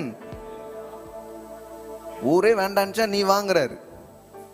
முடியாத கேஸ் எல்லாம் இவர் எடுத்துக்கிறாரு. உலகத்துக்கு அதை சாட்சியா கொண்டு வந்து நிப்பாட்டுறாரு. கிருபையின் சின்னங்கள். நான் சொல்றேன், இங்க இருக்கிறவங்க ஒவ்வொருத்தருடைய வாழ்க்கையும் கிருபையின் சின்னமா நீங்க இருக்க போறீங்க. Your life it's a symbol of grace. ஆமென். உங்களை பார்க்கிறவங்களே கிருபை புரிஞ்சுப்பாங்க. நீ இப்படி வர முடியும்னா கர்த்தர் நல்லவராகவே இருக்கிறார். நீ இப்படி உயர முடியும்னா கடவுள் வல்லவராகவே இருக்கிறார். கடவுள் கிருபை உள்ளவராகவே இருக்கிறார். ஆமென். வாழ்க்கை எல்லாம் கிருபையின் சின்னங்களாகவே இருக்க போகிறது. ஹல்லேலூயா, glory to be the living God. அதனாலதான் மாம்சமான யாரும் பெருமை பாராட்ட முடியாது. இதெல்லாம் இந்த கிருபையெல்லாம் நீங்க விளங்கும் போது யாரையும் அற்பமா நினைக்க மாட்டீங்க, எல்லாரையும் மேன்மையா நினைப்பீங்க. ஐயோ, இவனுக்காக கிறிஸ்து மரித்தாரே, இவனுக்காக கிறிஸ்து ரத்தம் சிந்தினாரே. பாவத்துல வாழ்ற மக்களை பார்க்கும்போது கூட உங்களுக்கு கோபம் வராது, மனதுருக்கம் உங்களுக்கு வரும். ஏன்னா இயேசு பாவத்தில் வாழ்ந்த மனுஷனை பார்த்து கோபம் கொள்ளல, மனதுருகினார். Jesus moved with compassion. இயேசு திரளான ஜனங்களை கண்டபோது மனதுருகினார்.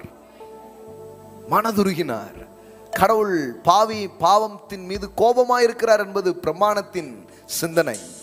அது பிரமாணத்தின் வாயிலாக வந்த சிந்தனை. ஆனால் தேவனுடைய மனது, அவர் கோபமா இல்லை.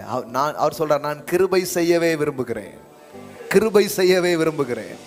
அல்லேலூயா. இரக்கம் செய்யவே நான் விரும்புகிறேன், தயவு செய்யவே நான் விரும்புகிறேன்.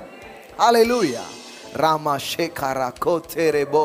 இந்த கிருபையின் ஆவி உங்களை நிரப்பட்டும், அந்த கிருபையின் வல்லமை உங்களை நிரப்பட்டும், அந்த கிருபையின் பலன் உங்களை நிரப்பட்டும். இந்த கால வேளையில என்னுடைய கீழ்ப்படிதலினால் அல்ல, அவருடைய கிருபையினால் நான் நீதிமானாக்கப்பட்டிருக்கிறேன். ஹல்லேலூயா. நான் நீதிமான். தேவனுடைய அனைத்து ஆசீர்வாதங்களும் ஹல்லேலூயா எனக்கு வருவது எனது செயலினால் அல்ல. ஹல்லேலூயா. இதுல ஒரு பியூட்டிஃபுல்லான திங்ஸ் என்ன தெரியுமா? கடவுளுடைய கிருபை உங்களுக்கு வருவதினாலே, அந்த கிருபையை நீங்க பெற்றுக்கொள்றதுனால நீங்க ஏதாவது ஒரு ஆக்ட் பண்றீங்க பாத்தீங்களா, கடவுள் அதுக்கு ரிவார்ட் பண்றாரு.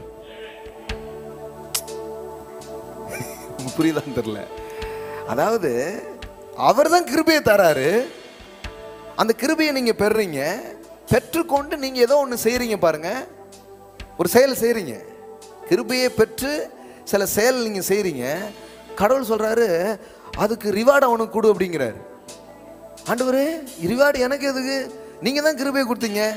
இது எப்படின்னா, அதனால தான் பாருங்களேன், it's a beauty of God. அவர் தான் செய்கிறாரு, ஆனால் பாராட்டையும் இதையும் அவர் நமக்கு தரார். நம்ம மேன்மை பாராட்ட முடியாது, ஆனால் நம்மளை அவர் மேன்மை பாராட்டுகிறார்.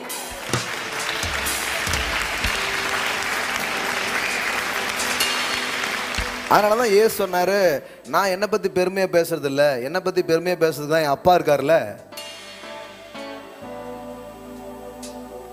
நான் ஒன்றும் சுயமாக பேசுறது இல்லை, என் பெருமையை நான் பேசுறதே கிடையாது. என் பெருமையை எங்கள் அப்பா பேசுவார். மகிமை. அதனால தான் வானத்தை திறந்து பேசுறாரு, மகிமைப்படுத்தினேன் மகிமைப்படுத்துவேன் என்கிற சத்தம் உண்டாயிற்று.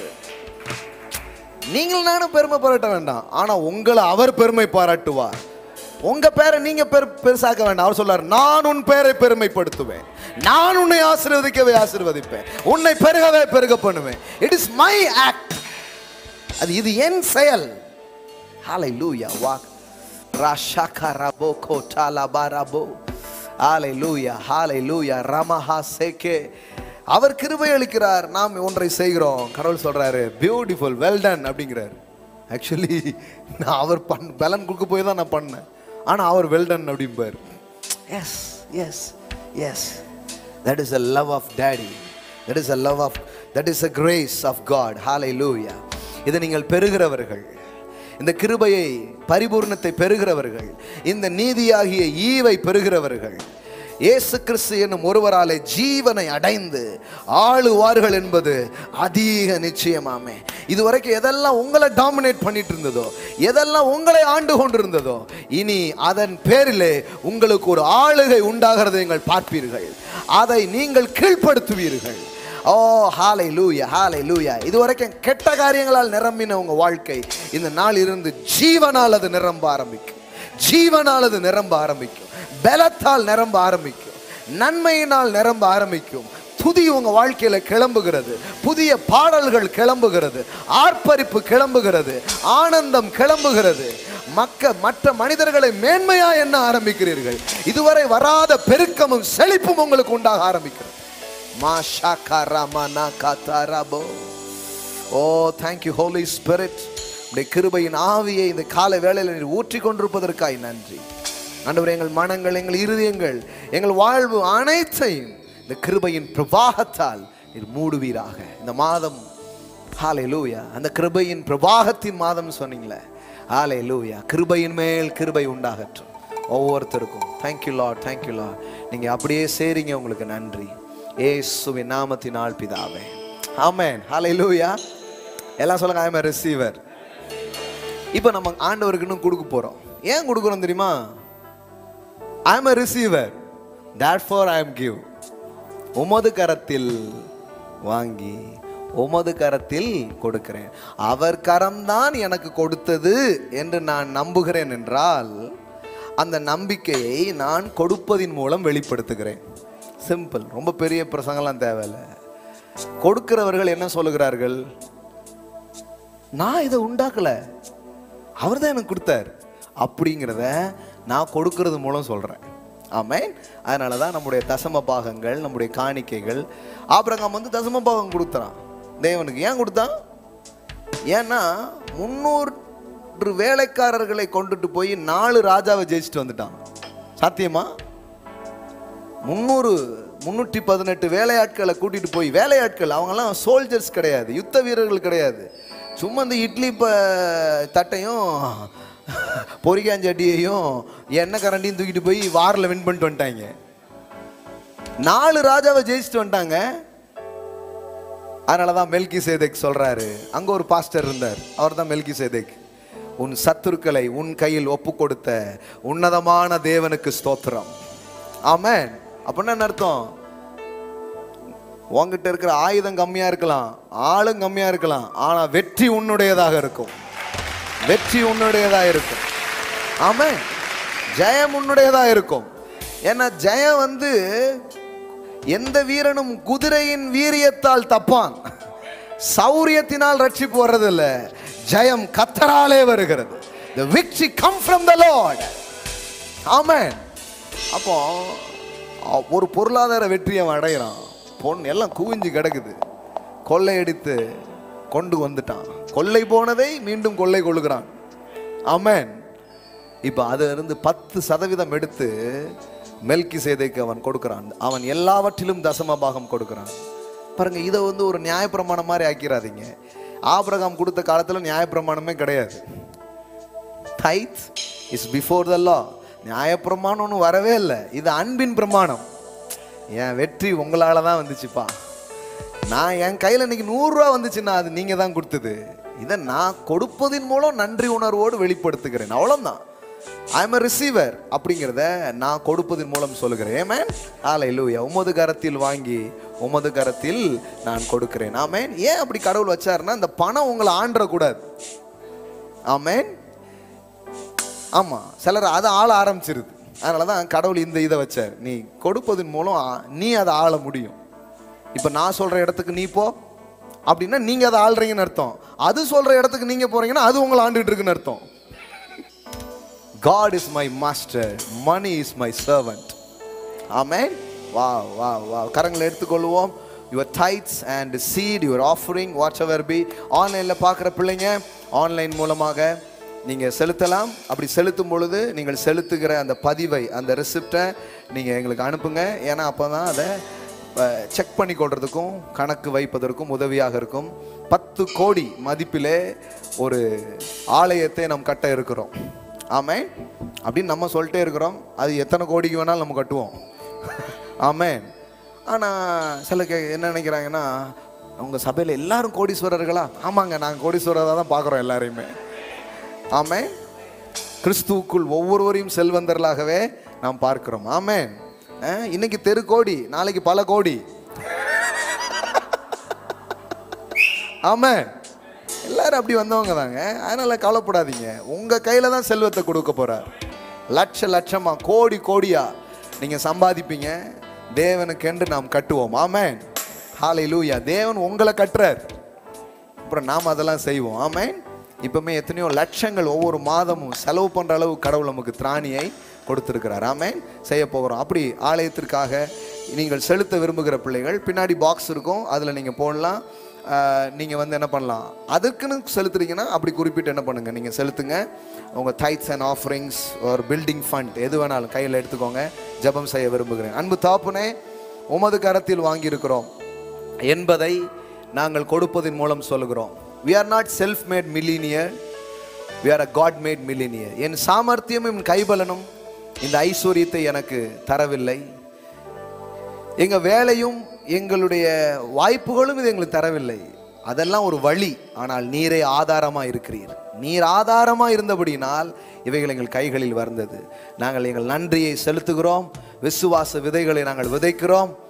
பயமின்றி கொடுப்பதின் மூலம் பெருக முடியும் என்று நீர் சொன்னதை நாங்கள் நம்புகிறோம். அப்படி கொடுக்கிற ஒவ்வொரு பிள்ளைகள் மீதும், அந்த விதைகள் மீதும் ஆசீர்வாதங்களையும் நன்மைகளையும் பெருக்கங்களையும் நான் பேசுகிறேன். 100 மடங்கு அவர்கள் அபிவிருத்தி அடையட்டும். ஹல்லேலூயா. கிருபையின் நாள் வருகிற வெற்றிக்கும் செழிப்புக்கும் ஆதாரமாய் விளங்கட்டும். இயேசுவின் நாமத்தினால் பிதாவே. ஆமென். ஹல்லேலூயா. ஆமென்.